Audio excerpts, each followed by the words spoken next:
Hello everyone, Omni-sensei here with What If I Was Reborn as Superman, Man of Steel, Part 3. If you enjoy this content, please smash the like button. If you haven't already, please subscribe to the channel. Don't forget to check out the original story linked in the description. I hope you enjoy listening to it. I knew that the timelines in this world were messed up. I wasn't worried much as the timelines in comics and anime hardly stayed the same. The first time I was totally sure about it was when I saw Thomas Curry, a lighthouse keeper in Amnesty Bay, Maine. Right now, I was wearing my Superman suit and was watching a ship starting to sink as they encountered a terrible storm going on, named the Raging Eye according to television. I saw the young brown-haired Thomas, along with others, jump into the sea. I get to work as I see someone swimming at fast speeds in this direction, probably hearing people's cry for help. Starting from kids, then old people, then women. And at last young men. I rescued them all and placed them in an already prepared boat some distance away. The blonde swimmer got stunned and stayed at her place watching a red blur rescuing all people from under the sea at speed faster than her, and was even able to fly. Bondwoman's point of view. I looked around, wanting to rescue at least someone, and then I saw a brown-haired young man on the verge of drowning. But before I could react, the red blur took him away. Frustrated, I reached the water surface, and then I saw the red blur coming towards me and taking me in his arms. This time, I could see the blur properly. It was a black-haired, handsome man. "I do not need rescuing," I said, while hugging him tighter, as I found myself flying in the air with a huge storm coming right towards us. I saw him look at me with his blue eyes, and then he just stopped in place and kept staring at my face. I could hear his powerful heartbeat from his chest, and felt shy and uncomfortable being the first time so close to a man. Beautiful. Hearing him praising me absent-mindedly, I blushed. But I could hear the storm and lightning still coming in this direction, and we were still not moving. "Let's get out of here. There is a storm coming," I told him in a pleasant voice, while keeping my hand on his chest, feeling his strong body. He heard me and got out his daze, but still kept staring at me intently, not even looking at the incoming storm. He got close to my face, staring deep into my eyes. I could even feel his breath on my face, and our lips were so close. "You are the most beautiful woman I have ever seen. I am Superman. Can I know your name?" he whispered. And despite all the storm and raging waves and thunder, I could hear his powerful voice perfectly, plucking at my heartstrings. I knew my heart was racing faster, and my face had probably gone full red already. I looked down, not able to bear his intense stare. "Atlanta." I mumbled my name, too shy to muster any voice. "Atlanta," he says my name intimately in my ear, sending a tingle down my spine. He sounded so caring, like he was calling his lover. "Don't worry about the storm. You are safe with me." I looked into his blue ocean deep eyes, which looked so bright, like it held such strong confidence, such a power, making me feel that the storm was nothing in his eyes, that as long as he is holding me tightly, nothing can harm me. As I lost myself in his intense stare, the storm came before us, engulfing us both. But his calmness infected me and only made me tighten my hold on him, making me realize that even if I died, I had nothing to go back to anyways. Impulsively, I kissed him. Maybe before death, I wanted to enjoy life a bit. He responded passionately, and I found my tongue captured by his. The kiss made me totally lose myself, like my mind had exploded. At this moment, I felt I found the happiness I was searching for. As he backed away from the kiss, I realized that there was wind revolving all around us, and then looked down to see that we are in the eye of the storm, both perfectly safe. I was just thinking about this situation I was in. How the storm is exactly like my arranged marriage back in Atlantis. Despite, however, much I hate it, want to change it, it kept coming towards me, and I was too powerless against such power, and can only swim away from it.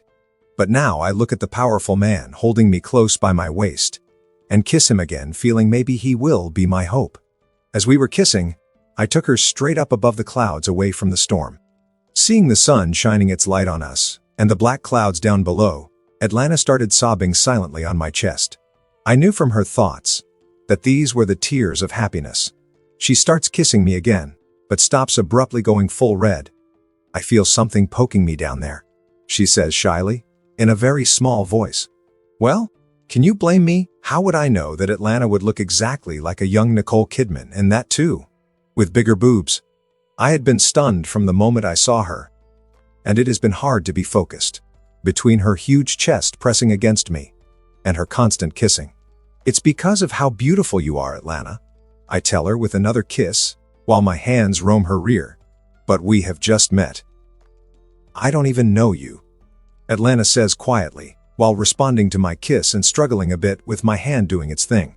I stop and caress her cheek, while keeping my other hand back on her waist. "Let's get to know each other better then," I replied, with a smile. I showed her the ship, in which the rescued people were kept from afar.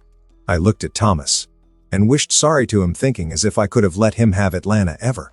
Some people did thank me when I was saving them, even if I didn't wait for their gratitude or give any response back. I told her not to worry about them, as they would be fine. I took her to a nearby uninhabited island, where we had a long talk.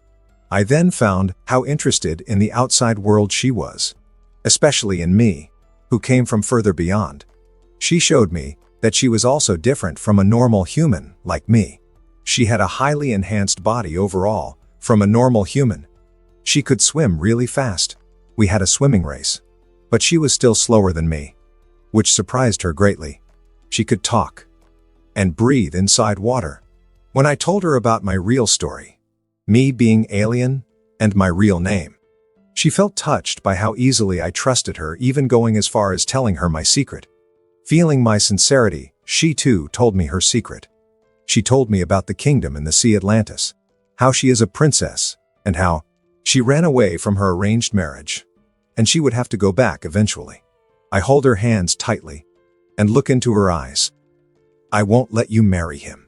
She giggles a bit at my strong response. "And why is that, Clark?" "Because the moment I saw you, I knew that you are meant for me. I will go with you to Atlantis and ask your father for your hand in marriage." I could see her bubbling with happiness and kissing me ravishingly. After a while, she stops kissing, hugs me, and looks up at me sadly. "You don't know Atlantis, Clark. You don't know the council. They hate surface dwellers. My father is on his deathbed, and as royalty, it's my duty to marry a new king. It's their political move of both aristocracy and sea force for me to marry Commander Orvax, strengthening their relationship. I don't like him at all, Clark. But they have a very big army. They will hunt us down. So let's just stay together while we can and enjoy our limited days together." Looking down at her crying, while hugging me tightly, I just pat her head and make her look up at me. "Leave everything to me, Atlanta. I promise that we will have a grand marriage in Atlantis." Seeing my bright, confident smile, I could see her worries washing away. "Oh, Clark." She forces me forward as she is hugging me. Knowing her intent, I let her push us both down on the ground. She sits on me, grinding on my harden. Atlantis has a very rich history spanning millions of years. The ancient Atlanteans were a part of the secret race Homo Magi, who learned magic from the place known as Rock of Eternity, which is now under the wizard Shazam's control. They delved and studied the primordial magic energy of the earth, and after some time were able to make 12 crystal statuettes patterned after the signs of the zodiac, which were called the zodiac crystals. Each crystal could be used to harness and distribute the natural mystic energies of the world. But if used in conjunction with one another, they could greatly amplify the ambient energy, providing ultimate power to whosoever took charge of them. At this time, Atlantis became a magical focal point, much like Rock of Eternity, and was at its strongest. At this time, the Silent School, which is the College of Magicians in Atlantis, during their research on magic, accidentally awoke the incredibly dangerous abyssal dark demon. Now, after a very long magic war with the immortal demon, they managed to seal it away inside the college, and after which, during a political power struggle, the 12 zodiac crystals, which proved to be the source of this infighting, were buried in secret locations across the world, forgotten in time. Then came the reign of Arion. Arion is a legendary character. He was believed to be the first and the greatest hero in the history of Atlantis. He was the one who synced magic and technology, and created most of the inventions which Atlantis is famous for. He was a powerful sorcerer king and scientist. He was such a genius that even the sea god Poseidon was impressed with him and gifted him many things, including nth metal, and shared even his own greatest secret. But that secret was the downfall of Arion. Arion even managed to gain godlike powers and immortality. In the end, he went crazy and was sealed away by Dr. Fate. Arion was pronounced dead. The historical facts were changed into a legendary tale. But what really happened, and what that secret was? Everything was known only to the Atlantean royal bloodline. Now, after the fall of Arion, Atlantis regressed rapidly and shifted their direction to pure magic from science, which awakened the sealed abyssal dark. It made the Atlanteans mistakenly believe that it was the source and wellspring of all Atlantean magic. Even though he was in captivity, he secretly converted a few people and made a powerful mystic faction called Coven of Tool, whose only goal was to use Atlantis for their own selfish desires. They divided Atlantis further into parts and halted its development. That all came to an end with the advent of King Atlan. He united the whole Atlantis, making it rise near to its past glory, and even wished to open its borders for everyone. But his twin brother Orin and his wife, who were strict followers of isolationism and hated outsiders, usurped the throne, killing all the supporters of Atlan and his entire family. They even managed to injure Atlan seriously before he fled. Then for the next decade, Atlan, using nth metal, and with the help of an alchemist of the Deserter Kingdom, which belonged to the Aryan era, made 7 powerful relics. This came to be known as the 7 treasures of Atlantis. After they were made, he killed the alchemist. One night, armed with the 7 relics, he attacked Atlantis, killing everyone in sight. He killed all his betrayers, and then, in a fit of rage and despair, he plunged his most powerful relic in the ground, which shattered and sank the Atlantis. But Atlantis did not completely disappear. Atlantis and its 6 major cities were able to survive. But the surviving kingdoms evolved differently biologically and mystically to adapt to their new environments. The abilities like to survive in the heavily pressured water were now physically stronger, faster, tougher, and lived longer than baseline humans. But with that came discrimination against people who took an appearance more akin to marine life. Sea-changed, taint blood, were some of the derogatory terms used for them. The hostilities turned even more superstitious as time went on. The relationship with humans worsened as they believed they were the first civilization and mankind should be destroyed. For the surface dwellers, they coined a derogatory term called drymoths. They have a great hatred for the war machines and vehicles running across their waters without permission. The trash, garbage, and pollutants dumped carelessly in water fueled their grudges. The humans forgot about them and treated them as mere legends or a fairy tale. Hearing all of this, Atlanta had her jaw wide open. Many of those things she had read about, many were just rumors, and many she still couldn't believe. Is this all true? How do you know so much? Atlanta said, messaging her head from all this information. Did all this seriously come from your Kryptonian database and that magic library? I sit beside her and let her rest her head on my lap, giving her a classic lap pillow, and start messaging her head. Well, you could say I am somewhat of a seer, which grants me a precognition-like ability. A seer? Huh. I have read a bit about them. So, did you see some vision about me? She replied lazily. Enjoying my message. I told you already. The moment I saw you, I knew you were meant for me.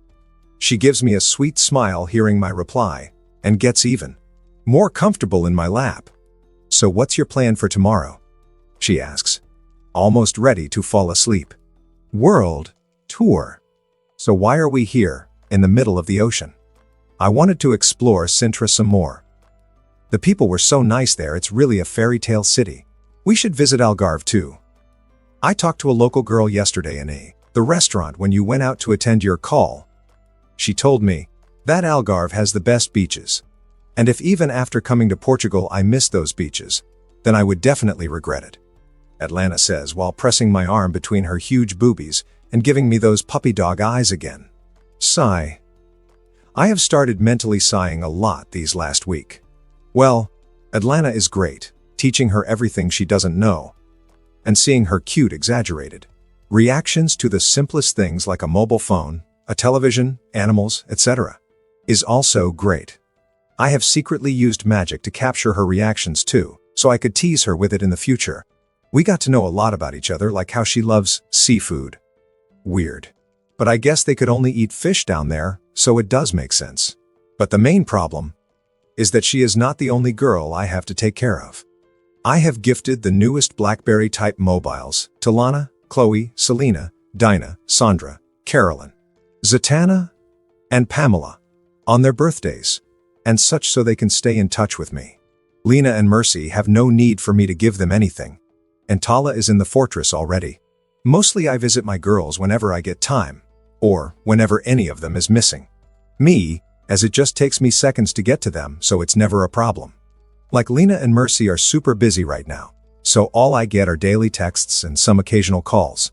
Lena just straight up calls me and says that she misses me and she wants to see me right now. Sometimes she calls even when she is in the office. Mercy likes to be strict, but she does message a status report kind of thing, daily, without fail. In the end, she even asks if I am healthy and would I need her help in something. The wordings are always official, but the care is genuine. Lana is on a vacation in England with her parents, while Chloe is tagging along with her, as her father is super busy right now with work. They both are sending me pictures, and I did visit them there more than once. But as they were always with Lana's parents, we couldn't spend much time together. Sandra was never much of a talker. But if I didn't message or visit her every 2 to 3 days, then she will message me whether I am slacking off in my training, which translated roughly to, "Are you okay?" Carolyn would message me all the time whenever she finds something interesting. Even keeps teasing me how all her friends consider me her boyfriend. I do have a special gift planned for their 18th birthday. Selena has grown mature over the years and is busy setting up her new jewelry shop in Metropolis, which I gifted her when she turned 20 recently. She said it was my plot to take her out of Gotham, and I said yes, honestly. Cat messages for the smallest things whenever she gets too lazy. Like, "Will you bring me a bottle of milk from the fridge? I am too tired to get out of the sofa." I have to helplessly go to her house. But I always get my rewards when I go there, so it's mostly win-win. Dinah was always angry nowadays. I think her teenage hormones are acting up. She would still call me to complain about Kat almost daily. But right now, she is helping Kat honestly in setting up the new shop. They have both almost started acting like real sisters. I did buy them a penthouse in Metropolis so that they could stay there until the store is up and running. Pamela is the quietest. She would almost never message me on her own, but would reply actively, even during calls. And when we meet, she is honestly happy, but would never take the initiative. Even on our solo dates, she will just enjoy my touch and my company silently. Zatanna would spend days forgetting herself in her magic studies. I would always have to check on her if she had eaten anything at the end of the day. Knowing that I can read minds now and have telepathy, she tried to increase her magic in that direction. She did succeed in something, which she calls a permalink, which needed both our blood. And now we have a secure mind channel to talk whenever we want, despite how far we are. I am still learning it. She thinks her magical mental shields are good enough, but my mental powers are growing constantly, so I can still read her thoughts just fine. Tala is constantly meditating. She has done the same thing for who knows how many years in the mirror. So I don't blame her. But I do take her out sometimes, and she considers herself the happiest slave by the care I show. Usually, I try to do something special for them, or take them someplace special, on any of their birthdays, or sometimes just randomly go out on dates with them. I have earned a vast fortune recently during an incident, so I was not worried about money. But this whole week Atlanta has almost never left my side. Always curious. Always afraid. Sticking to me like a glue, which I do enjoy a lot. Especially considering how beautiful, cute, and hot she is, but it makes it so much harder for me to communicate or meet the others. It's good that I have changed the programming of Sunstone in my ear to follow mental commands and send the information directly to my brain, which eases things a bit at least. We are going for the 7 treasures of Atlantis. I tell Atlanta, shaking my mind out of my thoughts and ignoring her pleading puppy dog eyes. So you're telling me that the 7 treasures are hidden down there in the middle of nowhere? According to historical records, Atlantis was in the North Atlantic Ocean, and some records even say that it was on the Strait of Gibraltar, which connects the Atlantic Ocean and Mediterranean Sea. But I know that Atlantis was as big as current Australia, so it could not be on the strait, but most probably near it. Is this why you brought me to Portugal yesterday, as it's nearby? Atlanta says, with a pout. Well, I had to end this world tour, or else the other girls would start getting angry with me not spending much time with them. No, baby. I just wanted to marry you quickly, I say, while giving her a kiss. Now Atlan, or the Dead King as he is called, sunk the Atlantis, and he went down with it. So all of his 7 treasures are buried with him in his tomb, which should be somewhere down here. I took her hand in mine, and we both dove straight inside the ocean. As we reached the ocean bed, we saw architectural remains of all sorts. But I was not interested in this rubble. So I took Atlanta with me further ahead, who was looking around fascinated, finding the old Atlantis ruins. I stop at a point and hug Atlanta tightly and go straight down below the ground with my telekinesis. We come across some sort of underground cave system underneath the ocean floor. And inside this cavern is an ancient door that does seem to be a part of the Atlantean architecture, but the walls connected to the door looked oddly to be merged with the cave. Atlanta is surprised to see this cavern under the ocean, and she is shocked by seeing the door. She goes ahead and touches the stone surface. The carvings on the door looked ancient, and I knew it was Atlantean from having come across some of those letters in the magic library. It's written that this is the door to the throne room, and also the last defense of the Atlantis. Once closed, it can only be opened by royal blood. Atlanta says, translating the words for me. I take out her trident from my storage and give it to her with a nod. She uses its sharp edge to cut across her palm and place it in the middle of the door. The door lights up with blue light, and the stone door opens slowly. I take her palm in my hand and apply healing arts. You didn't need to make such a big cut. A drop of your royal blood would have sufficed. She just giggled at my care. We go in and feel the whole environment change suddenly, like we just crossed a boundary. Inside was a huge room. Looking at its dome-shaped roof, which was at least 6 floors high, I could see sunlight being emitted from it. I knew this room and this scenery was made by some kind of powerful magic. That was one of the reasons I did not just smash the door with my nth metal mace, as I was afraid the things inside would just vanish, or worse, be destroyed. There were 2 huge statues that reached almost to the dome on both ends of the room. They were 2 men in Atlantean armor with a trident in their hand, like they were guarding something. In the middle was a large staircase that took you to the platform above. This place is beautiful, Clark. Look at the statues and the details around this place. There is even sunlight coming from the roof. And how big is this? Weren't we under the ocean floor? You haven't seen the best part yet, I say, pointing towards the front. There was a huge statue, which ended behind a huge throne on the stone platform at the end of the stairs. The statue was of 4 beautiful naked mermaids. Every one of them was holding something in their hands which was shining golden in the sunlight. There was one on the right side of the throne, 2 on the left, and 1 in the center. The right and left ones had their hands joined, in which they were holding something which was glittering golden. The one in the center had her arms wide open, and she had something in both of her hands and something glittering on her neck. This statue was huge too, and looked delicately crafted. It also reached as high as the dome.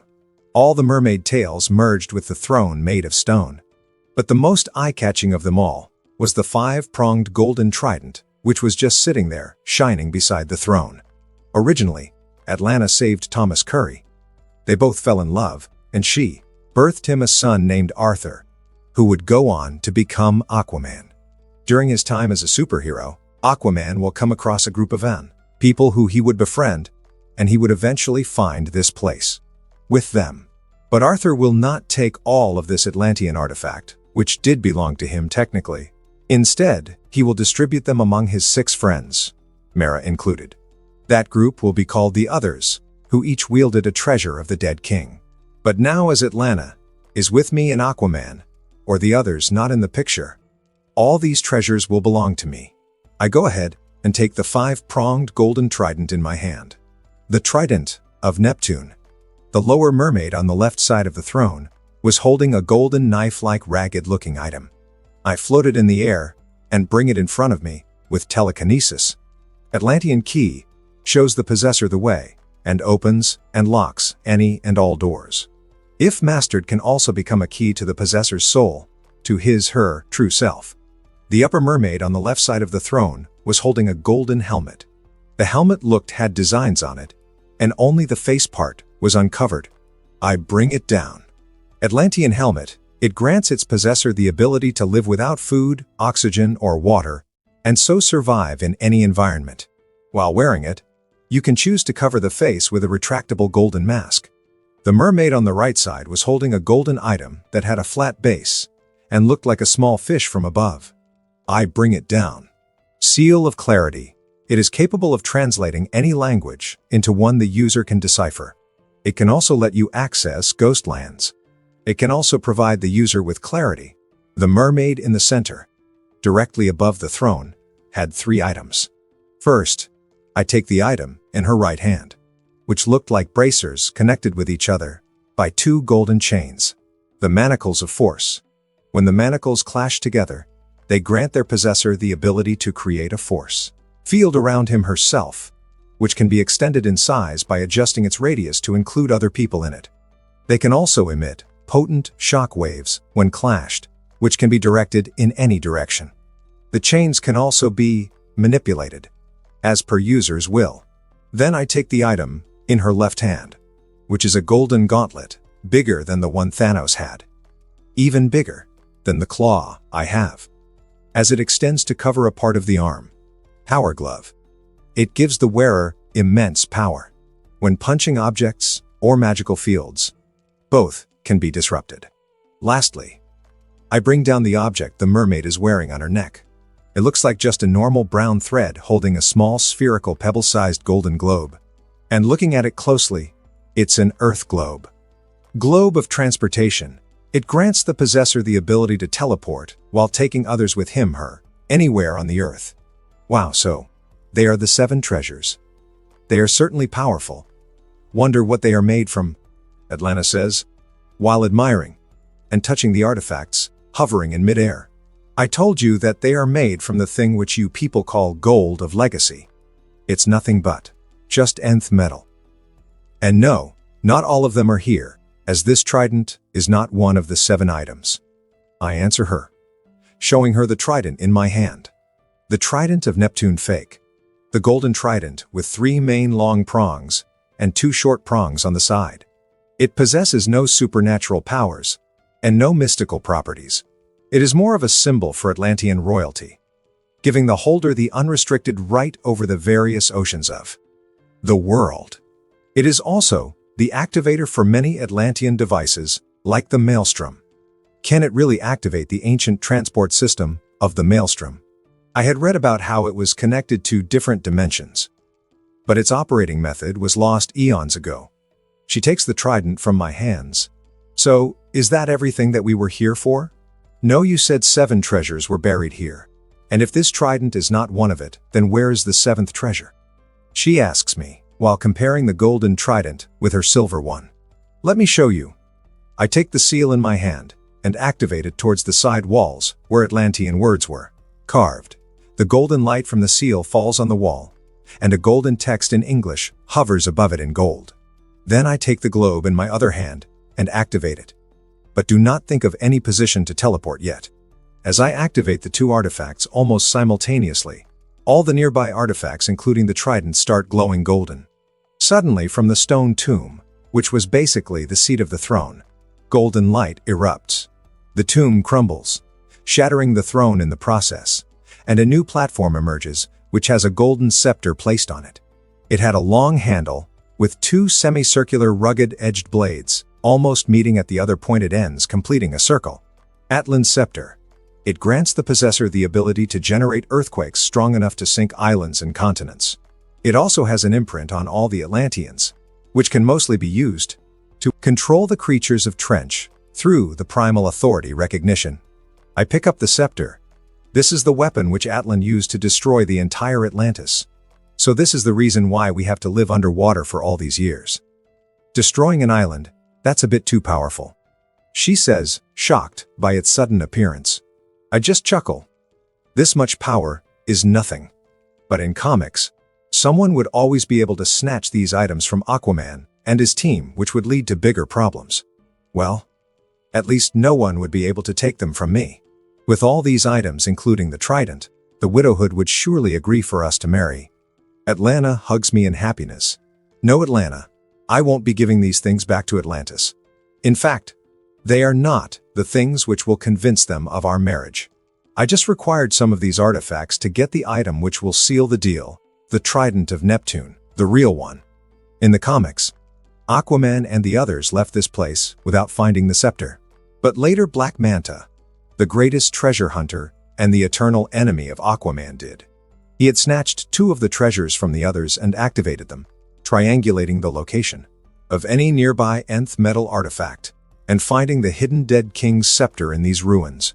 It's sad that we don't have any gold or legacy left now. And even if we did have them, the last one too, have the knowledge of how to make these kinds of weapons, both the dead king and the alchemist, are gone. Atlanta says, while looking at all these weapons, they are not gone. At least the dead king, Atlan, is still alive. What? You are telling me the dead king is still not dead? How? Is he here? Atlanta shouts, shocked and alarmed, and then looks around to see if someone was hiding near them. Well, he is not here. After he sunk the Atlantis and kept these weapons here, he went to a place where he could sleep peacefully. So he is in a mystical slumber right now.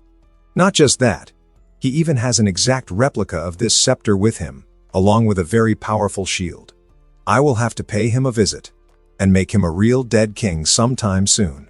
Getting out of my thoughts, I proceed to store all the treasures, except the globe, which was in my hand, the trident, which was still in Atlanta's hand, and the scepter which I was holding. Atlanta, baby.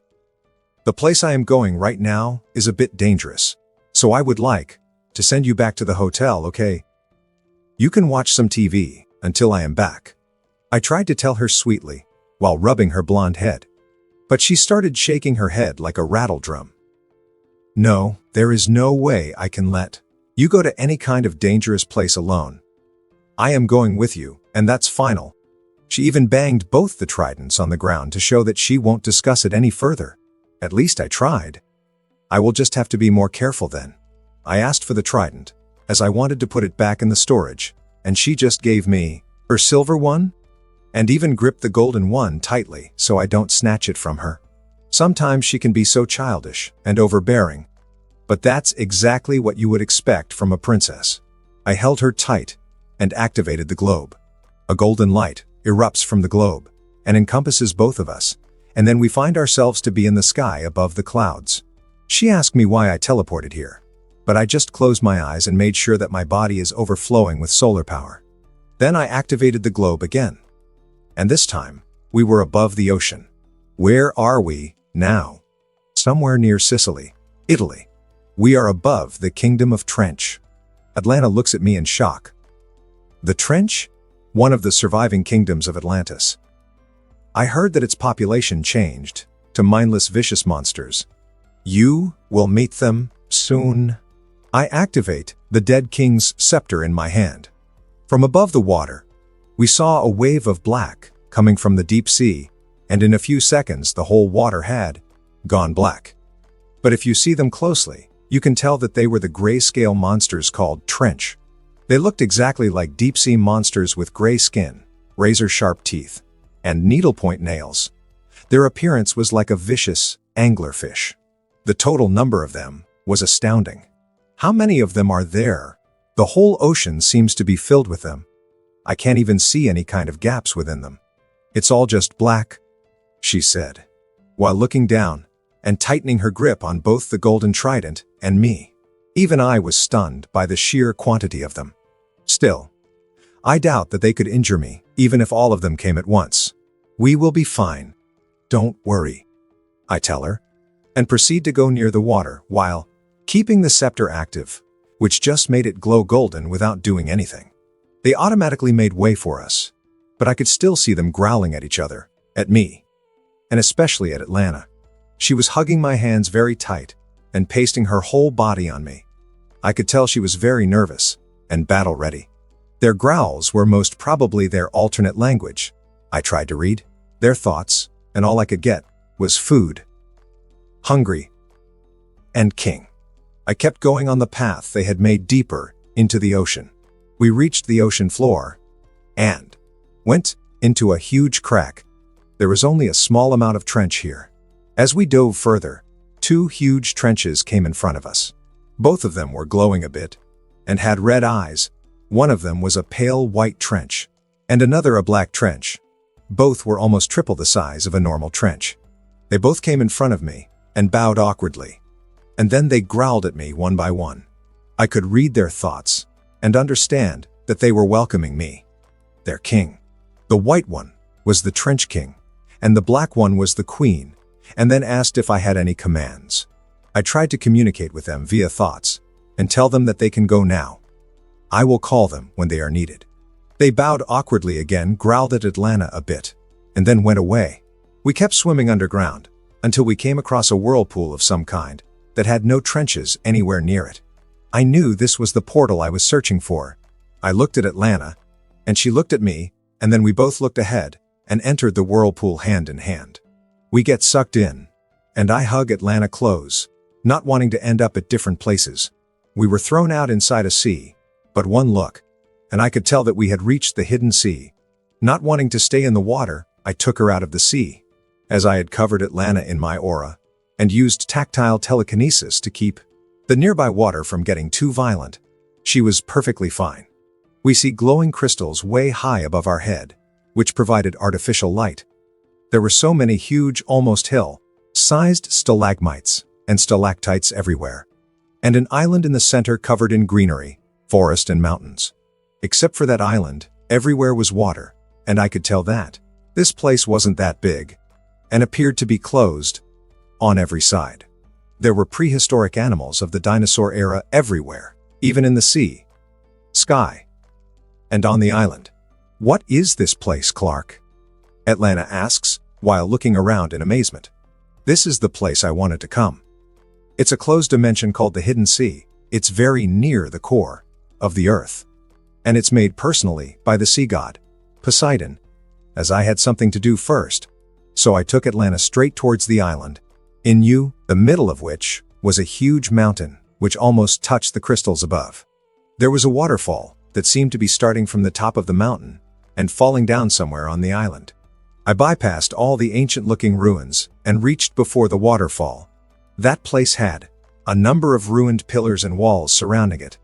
Like this place was very important. That waterfall is a barrier to the ancient undersea temple of Poseidon. And there lies the item which will make the whole Atlantis agree to our marriage. But only I can go in there, and I will be needing the golden trident to enter that barrier, I say, while taking the trident out of her hand. I then take out the globe and the glove from the treasures and hand both of them to her. It may take some time, so why don't you explore until then and hunt some dinosaur meat for our celebration later? She keeps the artifacts down on the side and immediately hugs me tightly. There is something dangerous inside, isn't there? But I believe in my husband, so I will wait for you out here to come back victorious. She then proceeds to kiss me passionately. I enjoy her kiss and hug her tightly. Yes. Believe in me. Believe in your husband. Believe in Superman. Seeing my confidence, she nods, giving me a sweet smile. I then fly towards the waterfall and face some resistance while crossing. But the trident glows golden, and I enter easily. There is just a small pond behind the waterfall, which I enter, and, as I keep going down, I see the full extent of the underwater area. It's as big as a city. There are even ruins of various buildings everywhere. And far in the center of what looks like a broken temple, I see the trident. But my whole attention is on the huge creature hiding in the dark. Seeing how I was looking straight at it, the creature moves and comes towards me. It was like I was staring at a kaiju from the Pacific Rim movies. Its whole body was almost 2 miles long. It had teeth, which were bigger than I. It had sharp claws and long tentacles. It looked monstrous, exactly like the one in the movie Aquaman. I feel a link trying to connect to my mind, which I allow. And then, I laugh. Hear a very deep female sound in my head. "You do not belong here. Neither do you. You overgrown fish." I reply, telepathically. It pauses for a second, surprised by me being able to reply, but then continues advancing towards me. I have guarded the trident against false kings since the beginning, and I have seen the greatest of champions try and fail. But never have I sensed one as unworthy as you. You will soon find out how worthy I am. I reply. Her. You are beneath me. Tone somewhat getting on my nerves.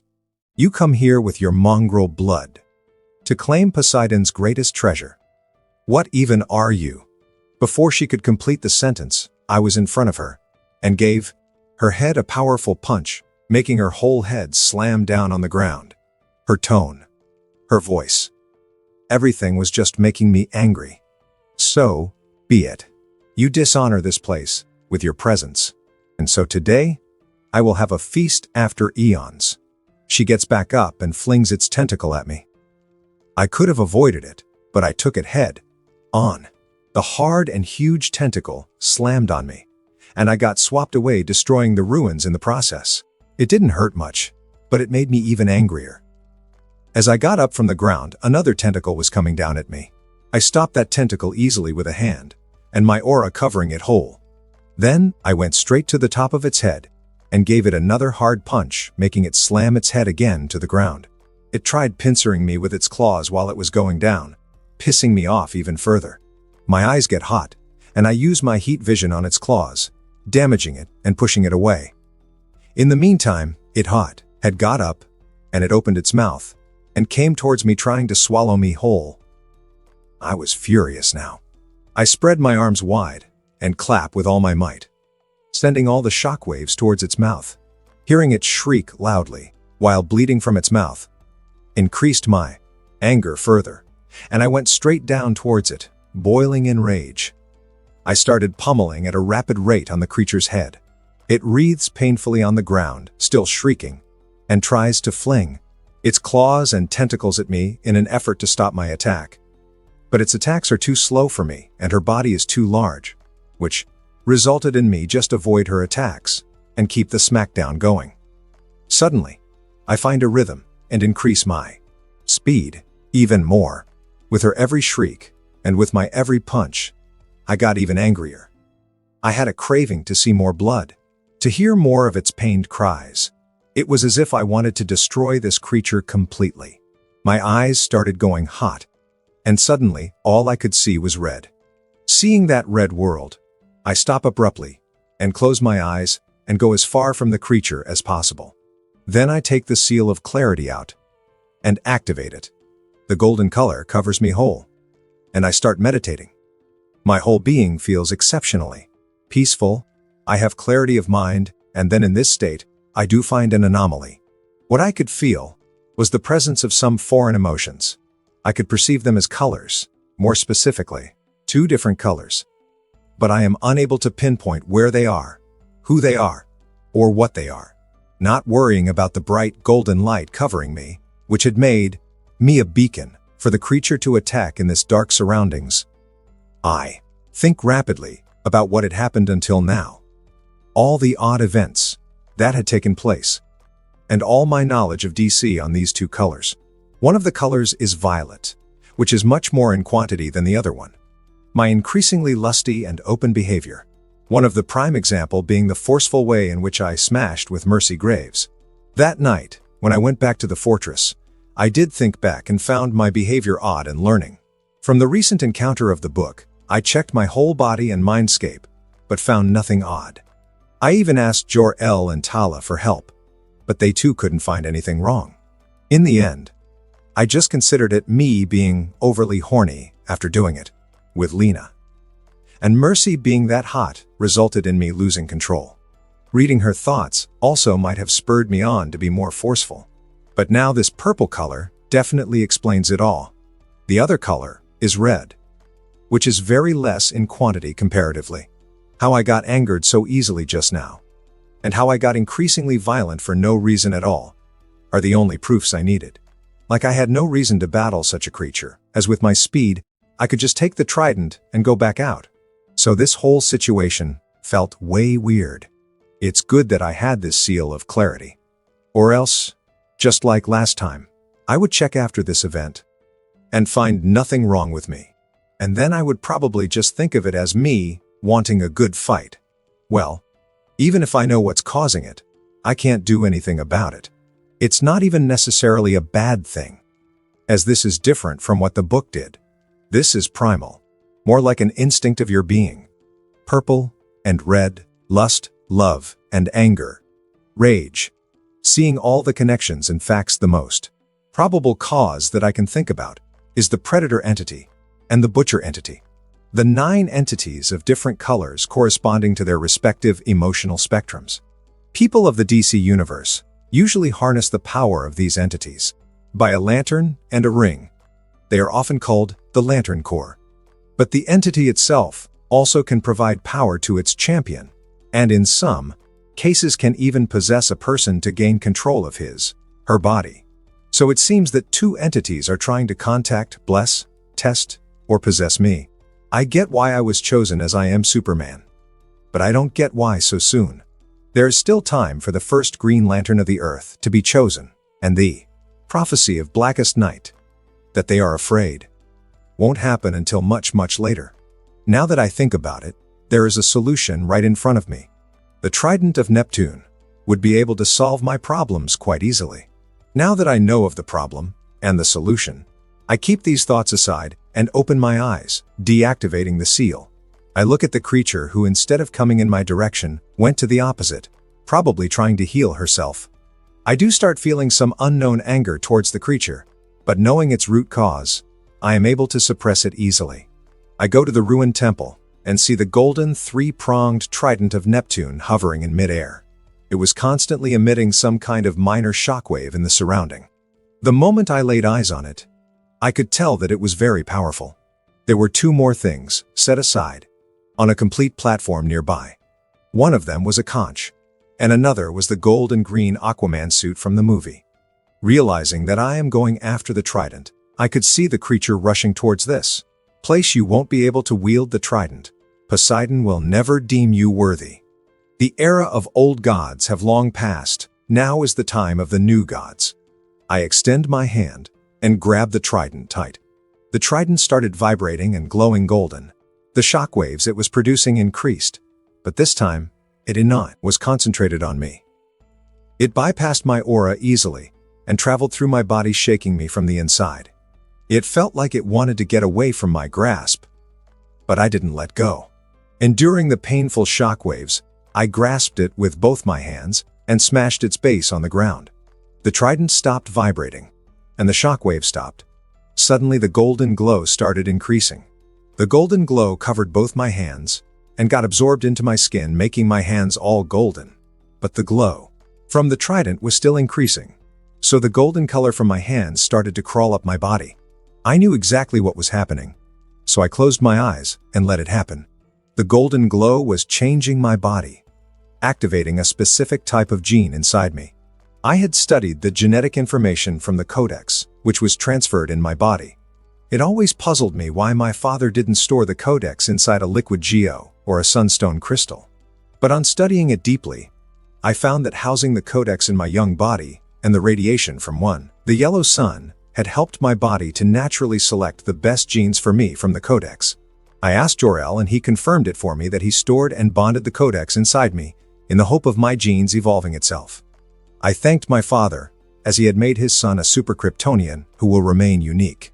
On a deeper level of searching, I did find inside my DNA a type of gene, which was unknown, as there was no information about it in the database. I knew I had found the gene, which was my path to becoming a Kryptonian magi, but I had no method of activating that gene. There was an unconventional way, like asking a homo magi to run her magic through my body. If I am lucky, the gene will activate. My cousin Kara became a magi the same way as when she was 7 years old. Her uncle, who didn't know about himself being a magi, accidentally circulated his magic in her body, activating her gene. But from what I know in comics, Kryptonian magis always became attuned with one element. As most of them were born with activated genes specific to that element, they never questioned it. So I had a theory that if the unactivated magic gene is overloaded with a high quantity and quality of magic, then maybe I can access all the elements and become an all-element bender like Avatar. As my body became more golden, I could feel a different power filling me up. I knew from my experience that this was magic. But it wasn't in my body, it felt further within. And it felt like it was an integral part of me. I traced the feeling, and I got to know that it wasn't from my body, nor my mindscape. It was from the place where I last felt those colors. I had a guess that it was my soul. I could never feel it, until now, as it had no presence. Even when I found the colors, I couldn't feel anything else. But now, as my blood with the golden glow became increasingly more magical, my soul started housing magic. I think this is what a mana pool is. And with every heartbeat, I could feel the storage capacity and the suction rate of magic in my soul increase. I inspected the trident, which was the place where my soul was filling its magic from. And if my soul felt like a bucket filled with magic right now, then I can only compare the trident as an ocean of magic. I couldn't even sense where its limits lie. The golden glow reached my head, covering my whole body in seconds. But my heightened sense of perception made me aware of every minute change happening in my body. The magic of Trident was also adding something to my body. It wasn't as much of a change as an extra ability granted through magic. I subconsciously inhaled and was surprised to find that now I was able to breathe underwater. The Trident of Neptune really makes you the child of the ocean. I did not need it, but being able to naturally breathe will make talking underwater easier now. I opened my eyes when my body became fully golden, and now not only could I feel the magic, but I could also see it. I could see a literal ocean of blue energy inside the Trident. As I saw deeper, I felt a call, a connection with the Trident. I felt a mysterious bond being formed between us. It wasn't telepathy, as I could feel that bond connecting to my soul. My soul felt rejuvenated. I felt happiness, a sense of euphoria. It was much more pleasant than any feeling I have ever felt. If my soul could ever orgasm, then this was it. That bond talked to me, not in words but in feelings. It wanted me to know that I was not alone. It wanted me to know that I was a part of something bigger. It wanted me to know that this connection, this power, was life itself. I knew then that I had found the greatest secret of Poseidon. The secret which he shared with Arion. The secret which led to a great war in the past.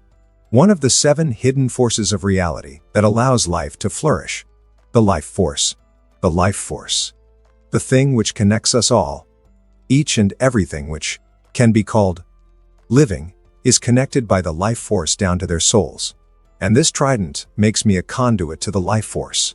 This life force can connect me to all beings in the universe.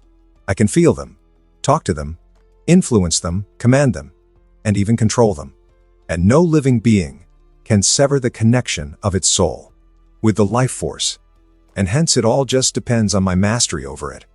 Marine life feels the life force most strongly, and therefore is the easiest to connect to. In the comics, Aquaman had all these powers, but he only used it to talk to fish. Well, speaking of fish, I should take care of that already. I looked at the creature, which had just reached near me and was about to fling her tentacle in my direction. I raised my right hand in her direction and attempted to connect with her. I did find a bond connecting me with her, and then I could feel her emotions. She felt angry seeing me holding the trident, ashamed at failing to do her duty after so many years. But mostly, she was feeling afraid of me. Stop, as I commanded her through the bond. I felt her soul shuddering a bit, and felt a very strong retaliation from her side, which almost made me lose the connection I established. The creature stopped, but I don't think I have much practice yet, so maybe I should stick to communicating for now. What's your name? This time, I tried to form a connection with her mind, and not soul. It felt a bit different from my regular telepathy. I could feel us connected a bit more strongly than the regular one, and I could tell that distance was irrelevant for this connection. Carathan, she said quietly, totally different from the tone she used before, and I could feel that she was relieved, and even a bit happy that I was talking with her. I wield the trident of Neptune now. Every creature of the sea would have to obey me, and that includes you, Carathan. As you command. The creature bows down towards me, seeing her mangled up head, which had red blood still flowing. I felt a bit bad for how hard I hit her before. I point my trident towards her. I could feel her terrified of what I will do. But she still keeps her head down. The trident glows golden, and a strong white ray of light comes out of the 3 prongs, and covers the whole monstrous body of Carathan in it. The white light dies out in a few seconds, and all the damage she had taken was gone. She looks exactly the same as she was before the fight. Even better, as she had newer flesh grown now. It was a good fight. I tell her like I was acknowledging her. Thank you, my king. I feel her joy, her heartfelt gratitude, and respect towards me. This is going to be tough. The life force connection makes me feel every emotion Carathan feels.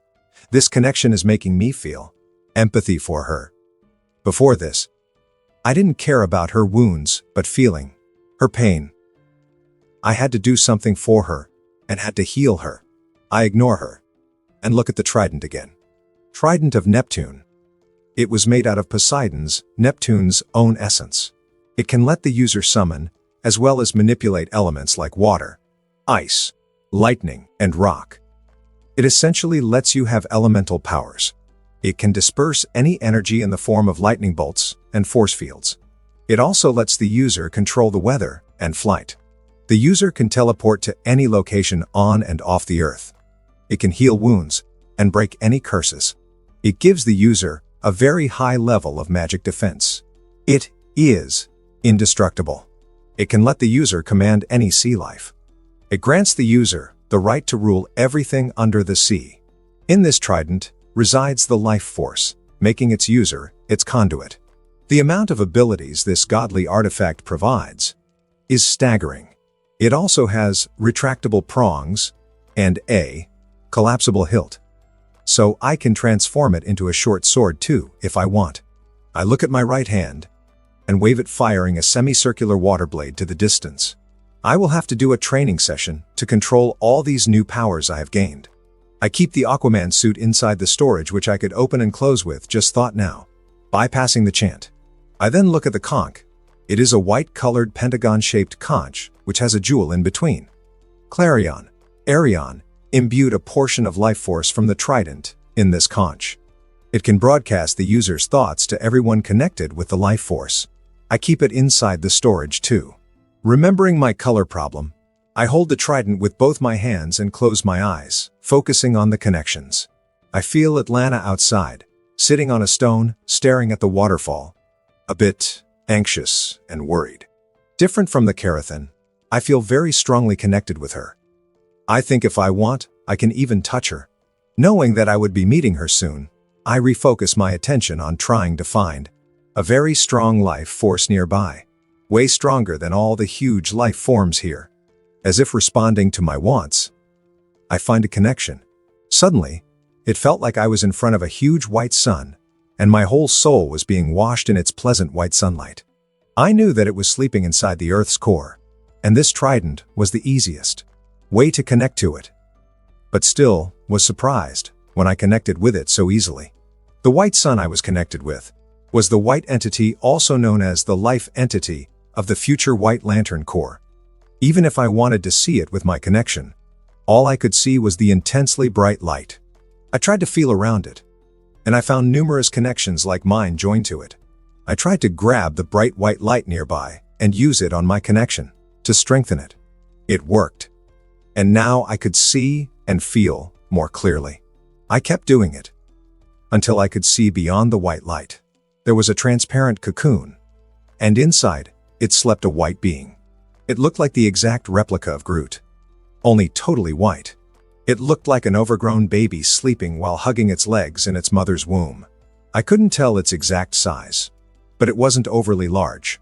There were numerous white roots, like things that were attached from its body to the cocoon. I observed that the roots, which were connected to the cocoon, branched off into numerous connections like mine. They were closely knit and far too many to count or even make sense of. This being was the source of all life. It came to this universe, and it slept inside the earth, giving birth to all the life in the universe. It also gave life to all the different entities of the emotional spectrum. Those connections should be the life force it shares with the universe, and the white light surrounding the cocoon. The life force itself. I tried to sense the amount of life force the being had with my connection. Suddenly, all I could see was white. And then I blanked out. As I woke up, my head was buzzing and could hear Carathan making some noise, but I couldn't understand her at all. Seeing red water in front of my eyes, I realized I was lying on the floor. I touched my nose and confirmed that it's bleeding. I just closed my eyes thinking I shouldn't have tried to feel all of it at once. But remembering the amount of life force I felt before my senses were overloaded and the connection severed, I got a sense of how vast the universe is, how vast and powerful life itself is. It was really a humbling and mystical experience. I could feel the trident lying beside me. I hold it in my hand and it flashes golden, and I instantly feel better. The connection between me and the trident is way stronger than before. I think it's because of me manipulating and understanding a bit of that white energy, which was life force itself. I get up and talk with Carathan, who tells me that I lost the trident from my hand and just collapsed suddenly. She kept calling me until I woke up. I reassured her that everything was fine and told her that I am going out for a while. Remembering Atlan, I thought of how I can let her hold the trident for a while to awaken the latent gene in her body, as that is a passive function of the trident. Obviously, she would not be able to benefit as much as I did. I am the current master of this trident, and unless I die, or I forcefully sever the bond between the trident and me, it won't change hands. But maybe I will be able to use the trident to activate some specific gene in someone's body. This needs further testing, and I need to study Atlantean biology too in the future. I swim up and notice that I may have increased my speed even more as I dawn. Even feel any difference between air and water while I hold my trident. I reached out of the lake and could feel Atlanta still sitting on the same spot in her white skin suit, staring at the waterfall. First, I used the transformation of the trident, and then went out. Seeing me come out of the waterfall, she raced towards me, giving me a strong hug. "Why did it take such a long time for you to come out? You know how worried I was?" she said, while inspecting if I was injured. "Sorry, Atlanta. I couldn't find the trident of Neptune. All I found was this sword," I said, faking a sad voice and showing her the golden sword. She looked at the sword and then back at me, going very quiet, and I could see her face go pale. She hugged me very tightly, like she wanted to melt inside me. "If I can't marry you, I don't want to go back," she said, in broken words while sobbing in my chest. As I was about to tell her, she looks up at me with her eyes filled with determination. "Let's stay here, Clark. No one would be able to find us here. We can live our whole life here. Just the two of us," Atlanta says with a happy smile. I could feel her every emotion clearly through the link, the sadness, the will, the grief, the hopelessness, followed by resolution, happiness, and love. I felt very touched, looking at the tear-eyed silly blonde girl's smile. I tell her slowly and clearly, while wiping her tears away. "Even if I hadn't found the trident, no one could take you away from me. Not even the entire army of Atlantis." "You mean you found it?" Atlanta yells, shocked. I smile mysteriously at her and shove the sword in her hand. She looks at me puzzled. I then use my connection to activate the transformation. First, the sword splits into two prongs at the side, and then the hilt extends fully, transforming it into the trident. Is this? Atlanta looks shocked at the transformed golden trident in her hand. Yes, this is the fabled trident of Neptune, I tell her with a smile. Does that mean? She looks at me with hope. Yes. We are going to Atlantis. Somewhere deep in the North Atlantic Ocean kingdom of Atlantis, countless lights seem to be moving. Above, a humongous, long bridge. When observed closely, you can make out that those lights were actually ships of various sizes and shapes. There were also various people riding what seemed like different species of fishes instead of ships. The bridge was called the Gateway Bridge, and it was a remnant of the old Atlantis. It continued onto a huge water barrier on a wall. The walls itself were very high and covered the whole city within. There were hydro cannons mounted on top of the wall so that people can't enter from above. The barrier at the end of the bridge, which was the only passageway into the city, was a technologically advanced scanner that scanned any ship before it entered the city. There was a huge statue of a man wearing an Atlantean uniform holding a trident just before the gate. There were buildings on the side of the bridge and at the gate of the city, all filled with guards and various patrolmen on sharks following their routes. Suddenly, outside the city, the ground started to shake and crack, and from these cracks, large claws came out. Fearing a sea monster's attack the ships, and the people on the bridge started to panic and return fast inside the walls. A blaring siren sounded from the gate, and the guards started moving into their warships. The cracks expanded, and a huge monster with sharp claws and long tentacles came out. It was even bigger than their walls. The hydro cannons fired rounds towards the monster, and the warships were on their way towards it. Before the large plasma bolts were able to come close, a golden light shines from the head of the monster, and the bolts get redirected in the upward direction. The monster gives a loud enough screech, making people pause and look at it. The Atlanteans gasp in horror as they see the monster from the legends known as Carathan right in front of their eyes. Before they start to panic, and before the assembled warships could launch their assault, they all hear a majestic voice. People of Atlantis, for too long you have suffered. For too long you have endured. All the people, inside and outside the city, look towards the head of the monster where a golden light was coming from. A once prosperous kingdom has been drowned, shattered and reduced to become exiles in the bottom of the ocean. The word. People hear the words entranced. They feel the words. They remember the stories of how legendary Atlantis once was. The sea god, Poseidon, had heard your prayers. Hearing their god's name, everyone grows respectful and filled with hope. The sea god couldn't sit by and watch a once great race continue to live like this any longer. They all pray and thank the sea god again for hearing their prayers. So he chose me, Superman, as your guide, as your king. They suddenly see a man coming ahead from the head of the monster, wearing a blue skin suit with a red cape and a red S symbol on its chest, with a golden trident in hand.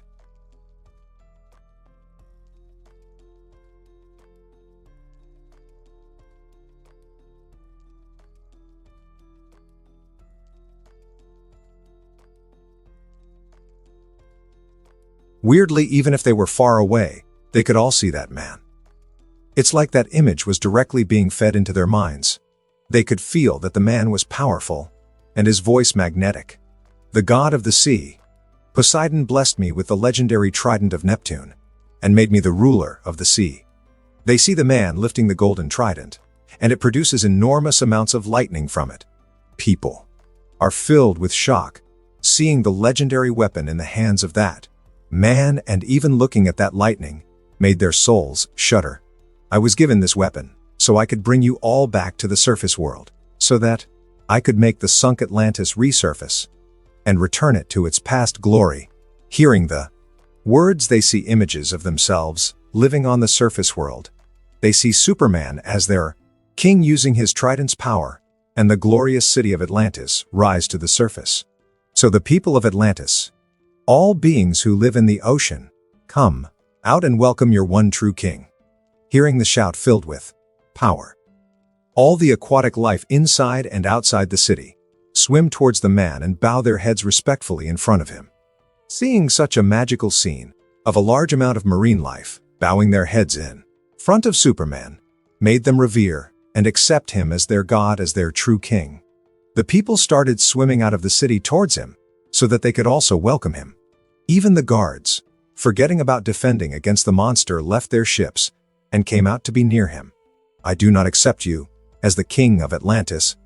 Suddenly, people hear a loud shout, and then they see a black-haired Atlantean come out of his flagship wearing golden armor and a trident in hand.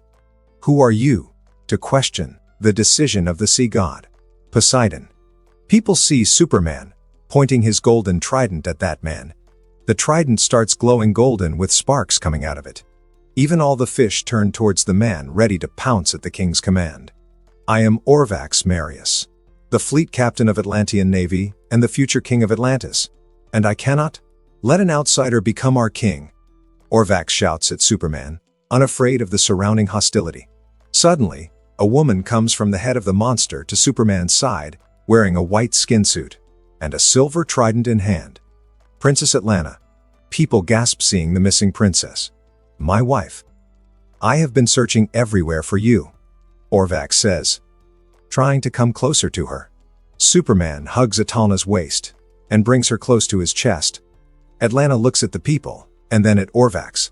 "Orvax, I am not your wife, and you will not become the future king, as I am marrying Superman, making him the new king of Atlantis." Orvax Marius, the fleet captain of the Atlantean army. He is a total xenophobe who hated the air-breathing civilization, so much so that he had frequently abused his military status, leading their raids on surface-dwelling ships, causing the deaths of thousands. In comics, he would go on to marry Atlanta and become the new king of Atlantis, which would further fuel his egoistic and violent personality. He would father a son with Atlanta named Orm, and an illegitimate daughter with an unknown woman named Tula. Orm would go on to become known as Ocean Master. Orvax's flippant and erratic behavior would earn him a lot of enemies inside the court. He would also abuse Atlanta regularly. After he became king, his raids on the surface world would become well known and increasingly horrendous. Whenever Atlanta would admonish him for these cruel acts, he would beat and berate her in front of Orm. One day, Atlanta would gather enough courage to leave her miserable relationship and life of queen behind, in order to be with her love and her first son on the surface world. Orvax, in an effort to break her spirits, would boast the falsified news that he has already murdered them both. But instead, this would anger Atlanta, who would drive her scepter through his heart, killing him. Looking at how enraged Orvax had become seeing me hugging Atlanta and her proclaiming our marriage, I gripped my trident tight, readying myself for the assault and his subsequent end. But before he could lash out, another man comes out from the flagship, wearing a green armor and holding an Atlantean lance. "Sire, I am Volko, the chief counselor to the throne of Atlantis. We are honored for the champion of the sea, god Poseidon, to be our new king. But according to the ancient customs of Atlantis, whenever there is a challenge to the throne, the combat of kings is invoked. Perhaps both of you can consider settling this issue in the Ring of Fire," he said, bowing towards both of us. "He is my mentor. He taught me how to fight and is a close friend of my father's." Atlanta whispers in my ear, "Well, even if you tell me all that, for me, he was just Green Goblin from the Spider-Man movie." "Okay, Osborn. Let this be a show for the people of Atlantis to get to know how powerful their new king is." I nod towards Volko and address the people who cheer for me enthusiastically. "I too accept the challenge, but he can't use that trident in the fight," Orvax says, pointing his trident towards me. The people go silent, and Volko too looks towards me, worriedly awaiting my response. "I will accept that as your last wish." Hearing my words, Orvax looked absolutely livid. Before he loses it, Volko intervened.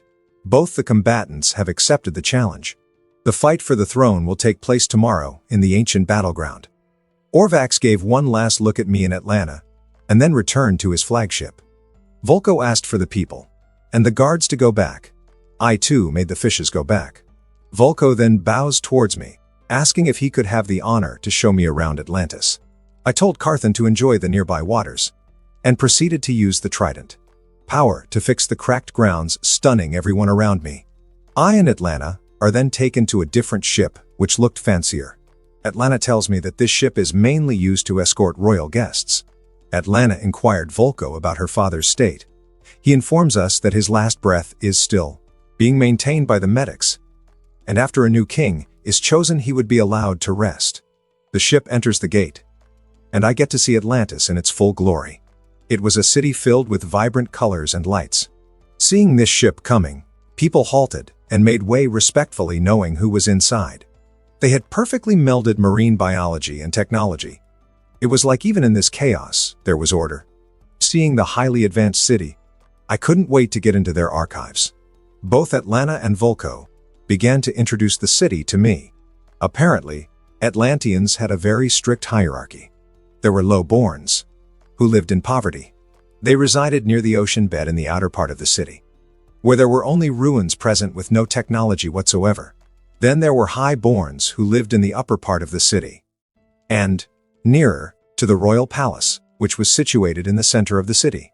They alone enjoyed all the high positions in the court, as well as most of the technological benefits of what Atlantis provided. Most of the low-born had fish-like traits and were not able to breathe on land. The high-born, particularly royalty, were indistinguishable from humans and were able to survive on land. I was taken to the royal palace, where the council members, the widowhood, as well as members of the silent school, came to greet me at the entrance. Seeing how respectful they were, as well as hearing their thoughts, I knew how deep their belief in Poseidon went, and that they had already accepted me as their king. I proceed to command them that I will need tomorrow's fight to be broadcasted. Live everywhere, in the city, even in the poverty-stricken areas. I also ask them to get permission to broadcast it to both the Kingdom of Brine and Fishermen, and to invite their kings for tomorrow's event. I give them specific instructions to them, that it's better to first make the kingdom aware of today's happenings, and then give them my formal invitation for an alliance. When asked if I would be needing something else, I instruct both the widowhood and the council that tomorrow, after I win the fight, I will marry Princess Atlanta and will get crowned as the King of Atlantis. Even after I use the life force connection of the trident while giving my speech, it looks like not everyone is happy that I am becoming the new king. Who would have thought that there are criminal gangs running around inside such an advanced country? After staying a night in Atlantis, I have come to a deep understanding of how complicated it truly is. Even the ones in power, like the widowers, the silent school, and the council, though agreeing to me being their king, have their own selfish agendas in their mind. Discrimination against their own race, and the hate for the surface world has become the root cause for Atlanteans' halted progress and its steady decline. Atlantis looks like a ripe apple, but is totally rotten inside. Even Volko has substantial hate for the surface world and only cares about the well-being of Atlantis in his mind. Looks like, after my coronation, the power system in Atlantis needs to have a drastic change. As I was thinking about my plans, Atlanta enters the room wearing a stylish golden dress with her blonde hair in a bun and a collar of jellyfish behind her back. The magenta color from the jellyfish fell on the sparkling golden dress, which made her look heavenly. I watch her walk in front of me and then proceed to kiss her silently. "You look breathtakingly beautiful today, Atlanta." "Well, I wanted to look good on my wedding day," Atlanta answers happily with a smile. "You are not wearing any armor? At least wear your blue suit," Atlanta says, putting her hand on my bare chest. Just then Orvax enters with Volko behind him. I am giving him an advantage by not wearing any armor, I said, looking at Orvax, who was wearing a complete black armor with a black helmet in his hand. "You will be sorry for underestimating me." Orvax growls at me. "It's time for the fight, sire," Volko says, while giving me a bow. I hand my trident to Atlanta, and she gives me the golden 5-pronged royal trident she has been holding until now. Then she kisses me goodbye, while Orvax grips his 3-pronged silver trident tight, trying to hold his anger in the room with the lava surrounding its boundary. Only we both are present. Orvax shuts his eyes, preparing for the upcoming fight. The war music kicks in, and the roof above our heads opens up. Orvax jumps up, I follow behind. There was a jam-packed huge stadium, with large screens hovering in the air for showcasing our fight. The crowds were screaming loudly seeing the challengers arrive. Jellyfishes were swimming everywhere, giving enough lights for everyone. Way down by the stadium wall, there was a giant octopus playing drums, producing the war beats. There was a huge ring of lava surrounding the circular battle stage. It was the Ring of Fire. In the royal box on one end, there was the king of the Fisherman Kingdom, Rico, with blue skin and fish-like appearance. On the other end was the brownish, red-skinned, crab-like looking King Renee from the Brine Kingdom. In the middle was Princess Atlanta. Standing behind her was Volko overlooking the battle. I swim up, wave at the screaming audience, spread my hands, and address them. People of Atlantis, friends from afar, thank you for coming to witness this battle. Today in this Ring of Fire, we will decide the next ruler of Atlantis. By the ancient way, by bloodshed, do the gods make known their wills. The crowds go crazy as I settle down on the stage, and Orvax looks at me as if he was going to eat me alive. It was your biggest mistake to leave the Trident outsider. Today you will have to pay the price for your arrogance. We bang our tridents in the middle of the stage. I will kill you in front of her, make her marry me, become the king of Atlantis, and then ravage her tonight, Orvax says as he looks at Atlanta in the stands. I just look at him silently. We both go to the edge of the stage to start the fight. On one side, I was standing there with my golden 5-pronged trident, wearing black pants bare-chested, and on the other end was Orvax with his 3-pronged silver trident, covered in black armor.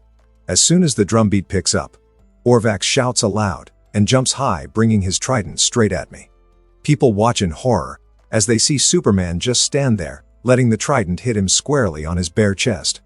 Orvax looked stunned, as instead of impaling my chest, the trident did not even make a mark on my skin. I hold his trident from the middle and break it in two with my bare hand, as if it was a wooden stick. Orvax looked down at his broken trident, still processing what happened, as he saw me rise from the ground above him. I lifted my left hand in front of his face, goodbye, and before he could react, I flicked my index finger at his forehead. Omniscient point of view. It produces a sonic boom at the contact, and Orvax gets thrown down from the force, smashing through the rock stage straight down, and keeps going until he plunges into the lava, producing a huge splash of it.